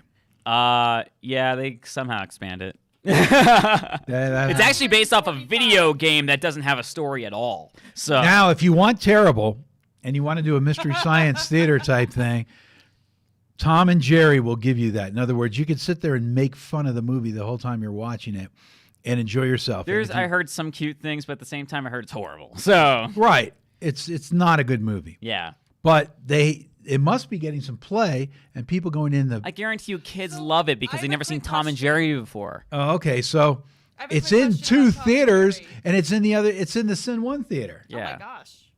So it must be decent. A wrong real turn. quick, We talked about Do you that. guys know if Tom and Jerry is actually voice acted, or do they keep them silent? They're not like voice cartoons? acted. Only their Actions. actions. Just and- like Tom and Jerry. Yeah, Well, just no, like Tom. because there's actually a newer Tom and Jerry movies that have been coming out. They actually have voices and they sing and they No, talk. No, that Tom was and like Jerry 20 is the original Tom and Oh, Jerry. okay, good. They don't do that anymore. Right. This is Oh, actually a good. whole new thing, new studio, new everything. Actually, the whole movie is made in 3D animation, but it looks so good that it looks 2D. Which is So crazy. that is that wrong turn we don't even want to talk about.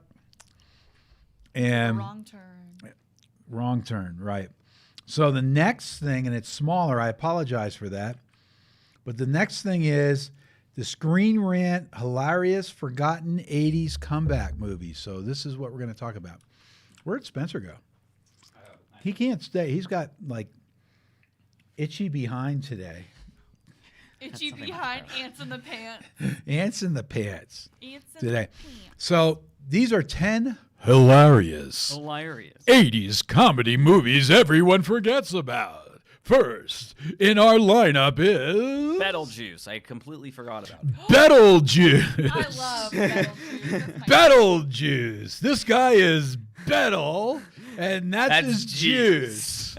Beetle and Juice in one movie called Beetlejuice. They're romantic partners. The romantic partner. That's the whole movie. No. Beetlejuice is a great movie. You guys should watch it. Okay, so Beetlejuice is an excellent movie.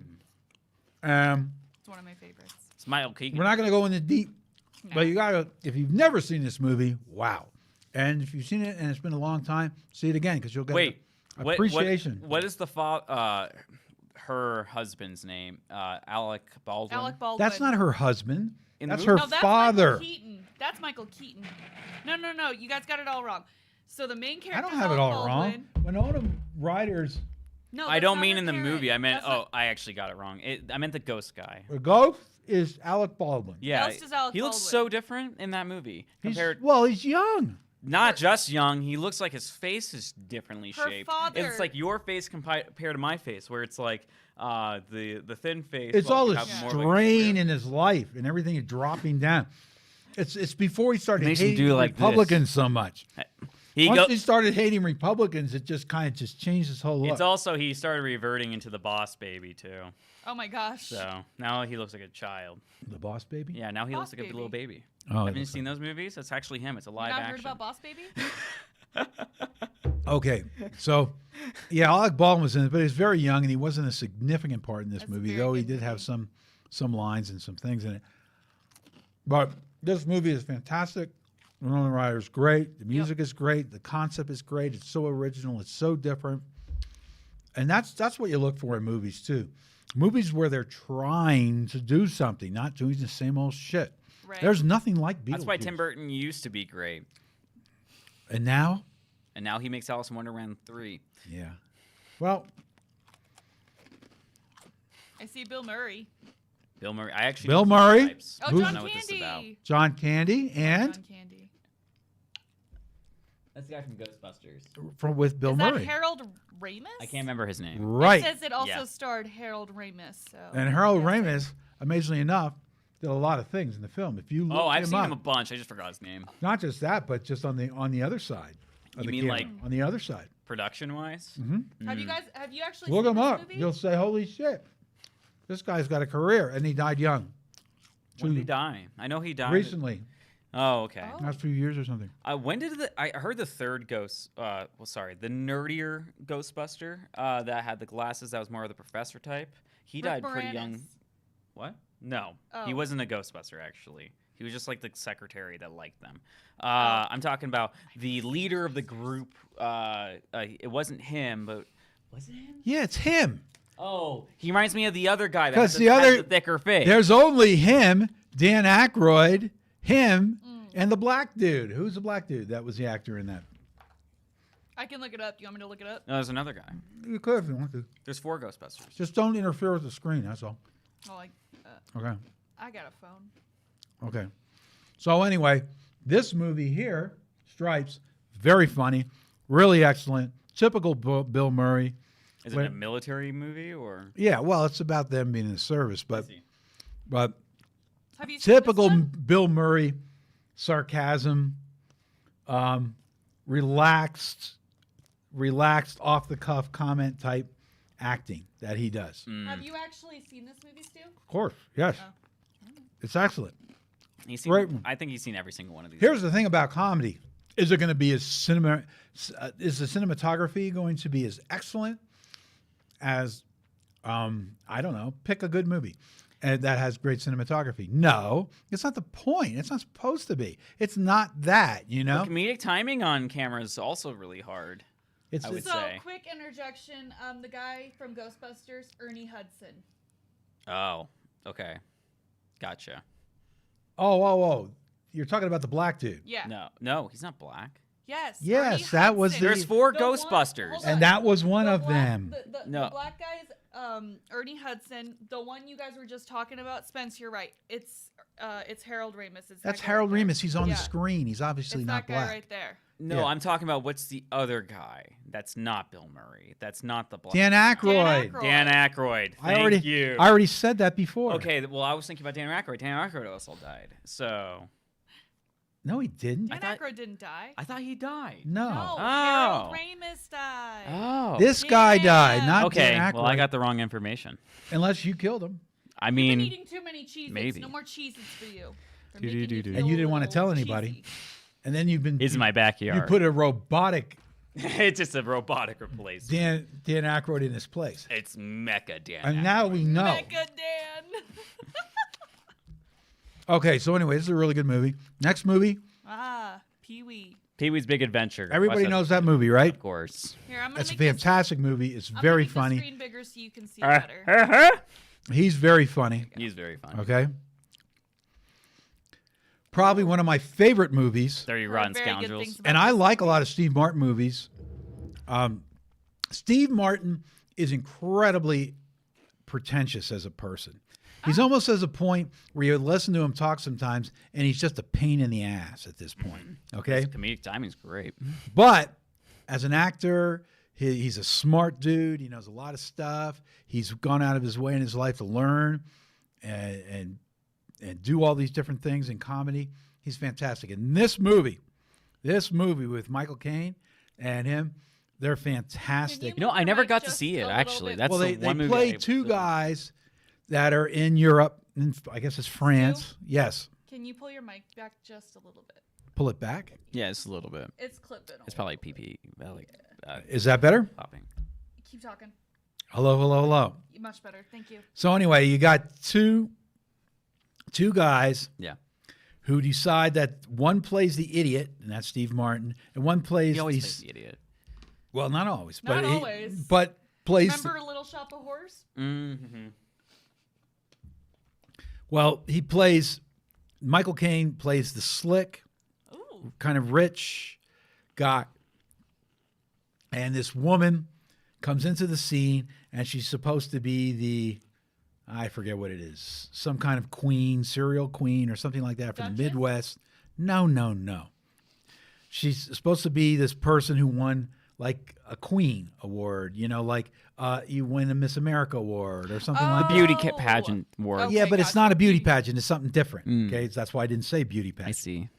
So anyway, she comes over and he sees her as this person who has a lot of money, and the two of them, the whole idea is they find these rich women who can be scammed, and they scam them. I see. Okay. Okay. He's the knuckleheaded. Steve Martin is the knuckleheaded brother. Michael Caine is the smarter, slicker dude. But what they didn't know is she is scamming them. Ooh. So that's the whole thing as going on during the movie. And in the end, it all works out, and et cetera, et cetera. But the way this thing is written and the acting and the story is so good. And even though I gave a lot away in that 2-sentence thing, this movie is worth seeing. If you've never seen Dirty Rotten Scoundrels, it's one of both of these actors' best movies they were ever in. Oh, really? Yeah. It's an excellent movie. Trading Places is so well known, with Dan Aykroyd being a rich stockholder type guy. Yeah. This guy being a guy that's on the street just scamming people. So I know that's Eddie Murphy. So is that Mecha Dan or is that the normal Dan? What? Is that Mecha Dan? Oh, it's normal Dan then. It's 1983. I wasn't born. Dan I Aykroyd. wasn't born. It's Dan Aykroyd, and they switch places because somebody makes a bet saying that they meet this guy here, the Eddie Murphy character, and they said, I bet he could take the other guy's place and do just as well, and this guy would just take his place. So they force him to trade places. Oh, for some reason I thought it was going to be some like Freaky Friday like experience where they swap bodies. But No, it's as that simple makes no sense. simple as a bet Ah. by rich people. And his life becomes a mess, and he does really well, and in the end, everything seems to work out. Okay. One of those things. Oh, it says right there that the initial role was intended for Richard Pryor and Gene Wilder. Could you imagine that instead of Dan Actually, Aykroyd that'd be and kind Eddie of really Murphy? cool. Yeah, because the problem with that is that Richard Pryor wasn't so young then. I see. Well, either was Gene Wilder, I don't think. It comes off a lot better with a young Dan Aykroyd and a And a very really young Eddie Very Murphy young. just trying to scam on the street as this young guy. I love Eddie Murphy. So is that one of his like first roles? Richard Pryor is not naive enough. He doesn't appear that way, and I don't think he can pull off naive. Richard Pryor can pull off a lot of things, but naive, No. he No, doesn't. not He at just doesn't look naive. And Gene Wilder, No. you could see him taking the part of Dan Aykroyd and going to the other side and being desperate, but they were always trying to pair those two up in different movies because they're so dynamic together. Yeah, that's true. sense. That's a very common thing. Is that one of Eddie Murphy's like first big movies then? Yes, it is. Oh wow, that's crazy. Yep. He's been in so many. Yep.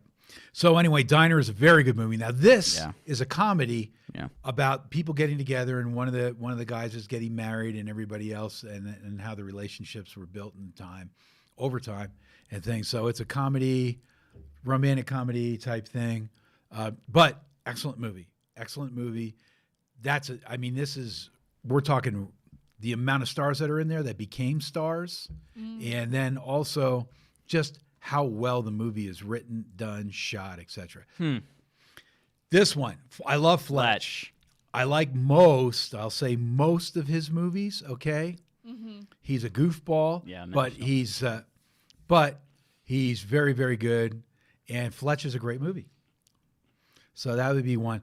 I love this movie. Back to School. Back to School is ridiculous. Rodney Dangerfield's ridiculous on screen. It's amazing when you watch him. He's as good as he is. You think Rodney Dangerfield, the stand-up comedian who's a goofball, is going to be that good on screen. He's as good and dynamic and holds the screen as well as a Danny DeVito. He's that type of personality. He's the same As kind soon of as- personality. Yeah, I as would soon as say. he's on the screen, he's like, blam, takes over the screen. If you don't get somebody to balance him out, he's just basically, you're watching him all the time. I felt that way about him, Danny DeVito, and I'm blanking out his name. The guy that was fat bastard in Mike Myers. no. Oh, I'm so sorry. I am talking about the fat guy and the little coat guy. That was Chris Farley. Chris Farley. That's how I feel about Chris Farley also. And Chris Farley always captured the screen that same kind of way for me. Is Billy Madison just a remake of this movie? Billy Madison is No, the same not at time all. as this. Not at all. Okay, I was reading the bottom part. It says like, well uneducated as characters. No. Billy Madison is much later than this movie. This is the 80s. It's Billy Madison. Think the about remake Chevy of Chase that when he came out of movie. Saturday Night Live, how long ago that was. Yeah, That was the early first troupe of Saturday Night Live. Right. No, what I With meant Belushi and all those guys. was Billy Madison made based off of No. Back to School? I know what you meant. Okay. No. But then again, every movie is made off of some other movie. Yeah, That's like true. So plenty of movies you that are can look based at off different things in Revenge of this, the but Back Nerds. to School is that script, and it's that. I would say American Pie is off of Revenge of the Nerds. But if you watch this, it's about this dude, this guy who was in business. He went back to school, and well, you just have to watch it. You have to watch it because he wanted to actually get his education. Ruthless People is a great movie. I've always we're wanted to see gonna this watch a little thing on Ruthless People. Yeah. On the information, but so I'll skip that right now, and I'll let that speak for itself, and we'll talk past it once it's done. And there's the movie Revenge of the Nerds. Everybody's heard of the movie. Very few people have seen the I have movie. seen it. Okay. I haven't seen it, but definitely heard of it.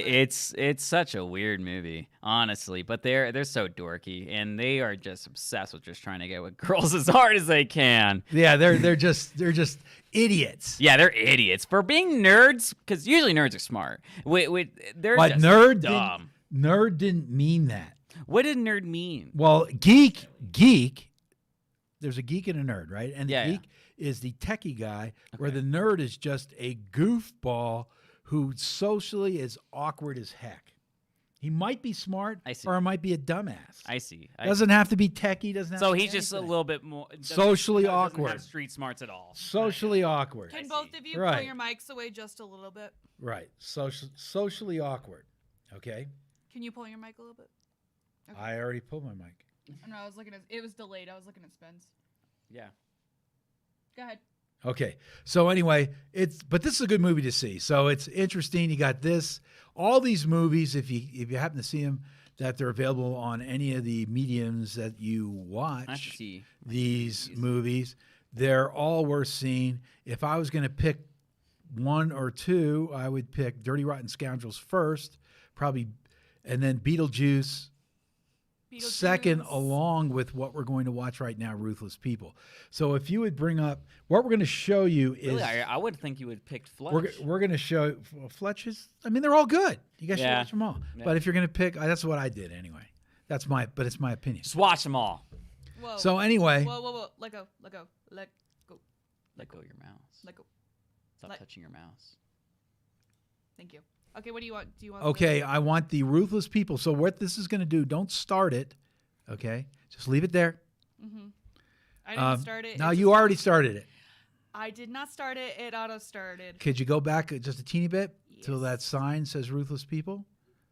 Yeah, YouTube does that. I should have made it more back farther. Sorry. Okay, stop right there. Good. Is that good? So we're going to show Siskel and Ebert, who was Roger Ebert is still alive and he's still doing movie criticism. But these guys were partners for years. But when this movie came out in the 80s, they did this review of Ruthless People, and it was probably the best that we found on the internet. Because when you start reaching back into even the 80s, which isn't that long ago, there isn't a lot of stuff to find, you know? Today, if movies made in 2010 and above, there's tons of things that you can find around it. You have your choices of things. So this is the best that we could find, and this is a review of it. Then we can talk about the movie. So go ahead. So don't touch anything. I got to set this all up so they can see us and our reactions. Okay. Put that. Okay. Are you guys going to be talking a little bit throughout this one? I'll try to not talk at all. I just want to, since it's only 3 minutes or so Okay. of a review, All right. You guys ready? Yep. it's important to hear. That thing I spotted right away. I'm saying, hey, these are basically happy people. These fall in the range of normal human beings. And so it was a pleasure to see them work it out. Next at the movies, Bette Midler gets kidnapped, and her husband thinks that's just great. Give me your keys. I don't believe this. Give the bag to Bozo, drop the gun, and put your hands in the air. Next movie is named Ruthless People, and it stars Danny DeVito in another great role. He's really hot lately after Romancing the Stone and Wise Guys, and this time he surpasses himself as a guy who absolutely cannot stand his wife, played by Bette Midler. The strength of his passion is what makes the movie so funny. There's always something sort of liberating about movie characters who are cheerfully selfish and corrupt and cynical and enjoying it. In this scene, DeVito has lunch with his mistress and talks about his wife. I want the rest of that money. His money, her money, it's my money. I had to live with that squealing, corpulent little toad all these years. God, I hate that woman. I hate the way she licks stamps. I hate her furniture. And I hate that little sound she makes when she sleeps.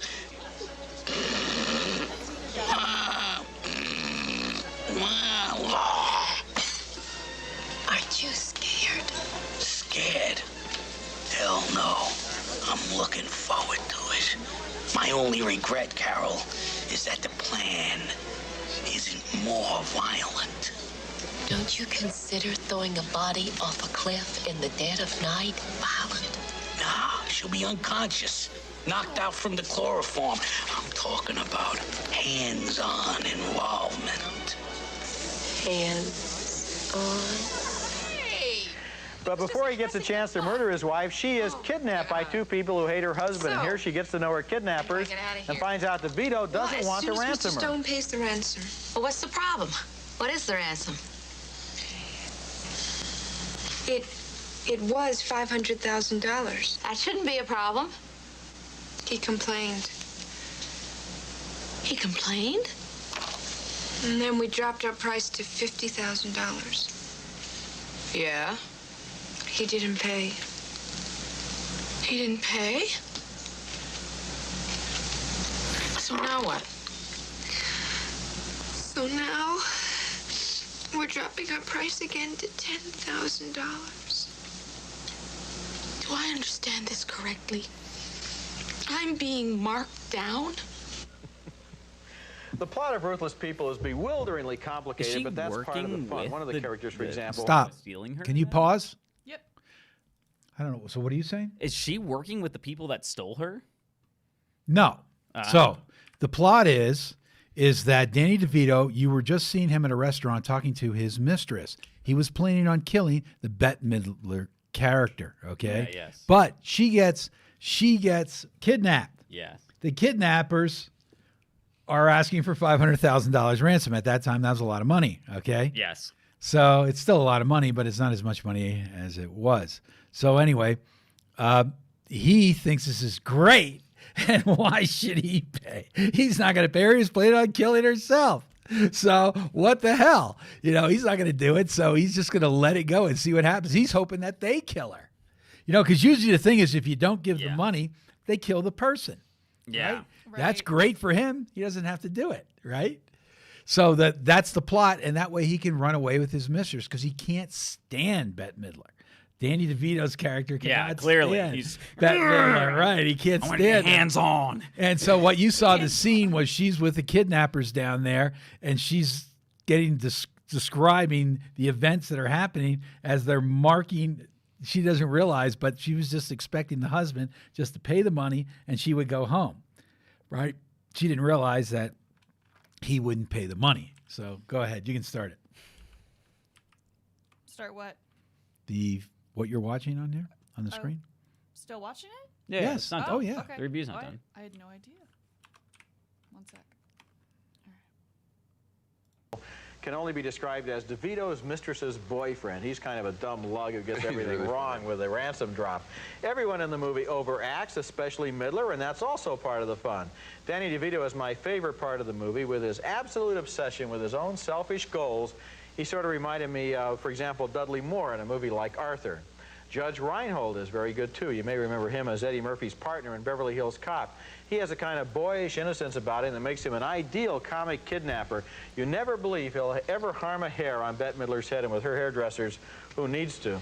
Ruthless People is silly and preposterous and a lot of fun. Oh, I think it's a lot of fun, too, and Danny DeVito is marvelous. If I had to complain about the film, I wish there were more of Bette Midler, because I think she's as funny a comedian as he is. Yes, she is. And I wish that they had done it this way. Start the movie with their marriage and show how bad it is between them. Then they go to He Wants to Kill Her, because I think if the film has a weak point, it's the playing out of the kidnapping, and it would have been much funnier to see Midler and DeVito go at each other, because he's spectacular and she could have been right with him. You know what I like so much about DeVito in this movie, thinking about it, is he has sort of a benign evil about him. Oh, he's cute. In the He's scene that we cute. saw, yes, where he's talking to his mistress, how much he hates her. You know, another actor could have given that just the extra edge of real hate or real hostility or real aggression, and then the movie would have been slightly off. But there was just something so Likeable. angelic about his obsession with his own goals that it makes it funny. I think he's the average guy, and the average guy would like to be able to let off steam the way Danny DeVito lets off steam. I thought you were going to say kill his wife. No. Coming up next, Black Magic in Chinatown confounds truck driver You hero can Kurt you can Russell. stop that. These guys are good. They're pretty funny. Oh, they're excellent. And that comment he made about there's two sides to that. We don't know where they had to cut and how short they had to make the film. So that's usually when it comes to editing.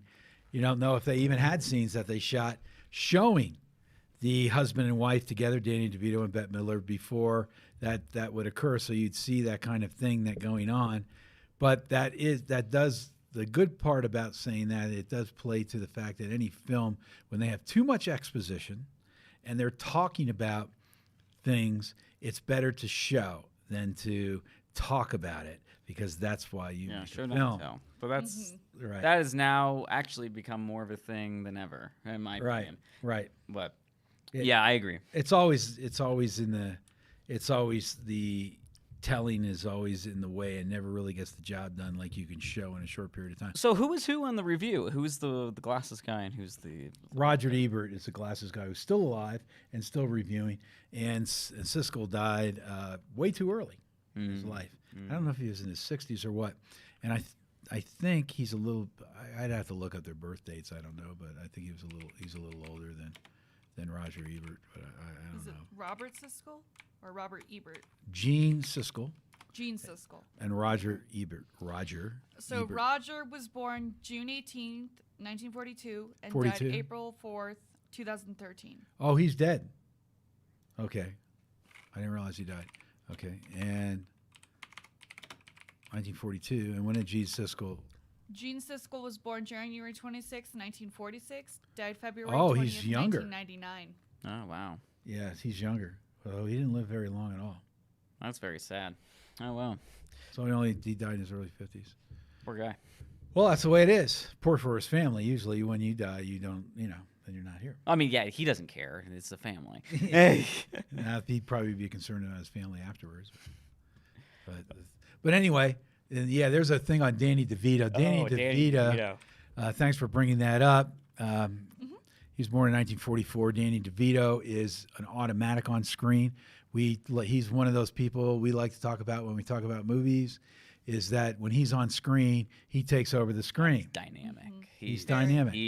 I mean, you think of all the movies he's been in. Even Get Shorty, when he plays that ridiculously self-absorbed rich actor. Yeah.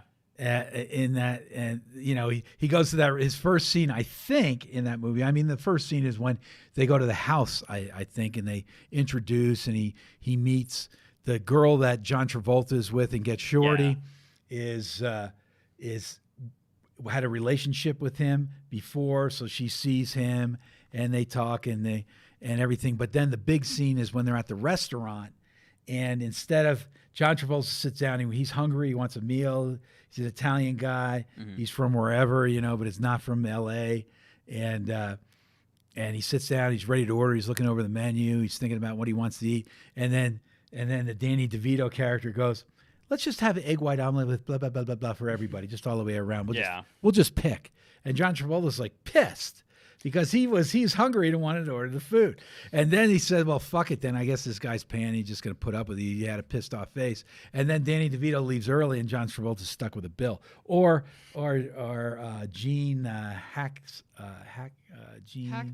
Hackman. Yeah, Gene Hackman is stuck with a bill. I can't remember how that whole thing fell with that meeting. But Danny DeVito he always plays these characters, but every time he's on the screen, even with big players like that on the screen with him, he always takes a hold of that. I remember him in Matilda as being the father, and that was like a childhood movie for me. Matilda, what a great movie. Oh, yeah. But every single time he's on this, and he's hardly even in the movie, but I still remember him so well just because he's such an asshole. Right. Like, it works so well. And he was also in the movie Hercules as the goat guy. Phil. As Phil. Oh, he's so fantastic. Have you seen Hercules, as Phil. the Disney No one movie? else. Animation? I probably have. No. He wasn't in the movie. He was the voice. He was a voice, but look him up. Look at Phil real quick, just to give Dad the image. He looks exactly the same, but as a goat man. There he is. It looks just like him. Oh yeah. Well, I like that. Disney always does a nice job. Yeah. I remember how the genie looked like Robin Williams Oh, so well, much. yeah. Yeah, I know. He really captured him. Yeah, Well, that's I because- grew up with this guy. Well, so originally, the reason that was because they originally modeled Genie after his stand-up, and then when he heard about that, that's when he joined the project. Yeah, Disney basically begged him. But if you look at he is known for, can you wave your? You can do it. You can do it. But they can't see my mouse. Can they see They yours? can see when you highlight. Oh. They can see He was when in you One highlight. Floor Over the Cuckoo's Nest in Terms of Endearment, which is a big film. But then Throw Mama from the Train, fantastic comedy. Twins with Schwarzenegger, Twins is fantastic. great. I want to see Twins. War of the Roses, fantastic Don't comedy. forget about Batman Returns as the Penguin. Did you know War of the Roses? I have seen War of the Roses, yeah. I've Okay. seen it with you, actually. I think. Right, okay. So War of the Roses is an excellent movie. Batman Returns, Get Shorty, I just mentioned that. There's Oh, he's in Matilda. Mars Attacks. Mars Attacks. I don't know who he is. in L.A. that. Confidential, what a great Oh, movie. yeah, Look at the choices he made, or his agent did, or the combination thereof. He's Man on the Moon with Jim Carrey, Yes. right? Wiener Dog. I don't know. Dumbo. Oh, yeah, that Dumbo was a... Have you seen that one? He was the... He was the... sorry about the phone. He was the ringmaster. Yeah, I know he was the Oh, ringmaster. really? I've heard that movie's Oh. really messed up, actually. How It did he is. play it though? Yeah. Really kind of... Sadistic. Yeah, not evil in a way, but somebody is just not likable. Like not all there. But yeah. but no, very all there. Oh, But he's got his agenda, he's got his business, and this is the way it's going down. And animals, see. whatever, Yeah. you know. Yeah. He's making a show. Yeah, of course. Okay, Right. That's what it's all about. Yeah. And other things in the way, that stuff fucking Is shit. the like fairy and stuff is it a fairy that helps Dumbo to be able to fly? Or how does he start flying? I don't even remember. Or is it his just ears. magical? His It's just ears magical. Are just big, and there's like a mouse and. Oh yeah, it's the yeah, mouse. I something like forgot. that. Never seen Dumbo. It's been a while since I've seen Dumbo. I bet it was. Yeah, so Dumbo, I love him in Lorax. Space Jam. I love him in Sunny in Philadelphia. He is also known for his voice roles in Space Jam, Hercules, The Lorax, and The One. Have you ever seen He's Sunny great in, in the in Lorax. Philadelphia? Sunny in Philadelphia. And So good. It's so good. Danny DeVito and Schamberg founded Jersey Films, and Stacey Sher became an equal partner. The production company is known for making Pulp Fiction, Yeah. Garden State, Yeah. Freedom Writers. Oh, I did not actually know that. I mean, if you look at the stuff, He helped produce Comedy Central, and he helped make Reno 911. his wife for years is Rhea Perlman, but I don't know if they're still married. I thought they are. They're not? I don't know. No, it No, says right they there. still are. 2017. Oh, 2017. They Just got stopped married being. in 1982. Wow. Separated. Yeah, I know they 2017. separated after a while. I don't know why, but they did. It'll probably say It somewhere doesn't in the matter. wiki. But he's 76. Danny DeVito can do whatever he wants. He can do whatever he wants. He can. You're right. I agree. And in the last few years, he's been really into making horror films because he feels that horror and comedy are very similar. They're made the same type of way. Yeah. I'll Throw Mama from the Train has Billy Crystal. That's funny. Oh, yeah. The Jewel of the Nile, too. That was good. Other People's Money. Other People's Money is good. He plays this. He plays a lot of different types of characters. Oh yeah, he's very he switches up all the time, but at the same time he always looks the same. It's kind of weird. Mm-hmm. He had dramatic roles in The Rainmaker, Hoffa, which he directed and which he co-starred with Jack Nicholson. Okay. Jack the Bear. Then there's L.A. Confidence. I've heard of the Big Kahuna heist. But it's done not. that. It's not like he picked a couple of good movies in his career. If you pick, it's like he constantly picks excellent movies. He was actually in theater. He's producing, I don't think I've seen a bad Danny DeVito movie. directing, wow. television voiceover work. Yeah, he does that a lot. He likes voiceovers. He's a monster. Well, he's got such a different voice and such a different. And here's all his filmography. Wow. Lots Very of stuff nice. that Danny DeVito did. He was in The Simpsons. Oh, he guest starred over. So that's a Ruthless People is definitely a look. great funny movie to see. People petitioned to make him the voice of Pikachu. Yeah, a lot of people wanted him instead of Ryan Reynolds as Pikachu. Really? People like Ryan Reynolds. Well, because the original Detective Pikachu, he actually sounded down here. Oh, he did. He was from a video game, and he always sounded down here. He was actually like a detective guy. But then they decided to make it Ryan Reynolds because he's funny. I don't know. Have you ever seen Detective Pikachu? Yeah. The Pokemon movie? Yeah. Yeah, that's a different movie. That's not. It's very not. You don't need to watch. Know anything about Pokemon to watch that movie. It's pretty cool though. Alrighty. There was another Pikachu movie. I don't know. I forget the Pikachu. when I saw it. Pikachu. But anyway, Yep. so that's what we got for today. Yep, So, yep. Oh, so wow. thank you for watching. We'll be on next Friday Okay. at about what 12:30. Yeah, we're gonna do. I think we're gonna change it to 12:30 now, just because of 12:30. That just works in our schedule better. Yeah. To get everything up and running. Yeah. So 12:30, and then we'll do it as long as it goes on say whatever we're going to say as long as that goes on. Yep. Absolutely. All right. Well, thank you for watching. Thank you, guys. Raven podcast. Like, favorite, follow, share, anything you can to let us know people are out there, and we love you guys. I'm a little bit slow. You're slow. I'm very slow. Is she slow? Is she slow?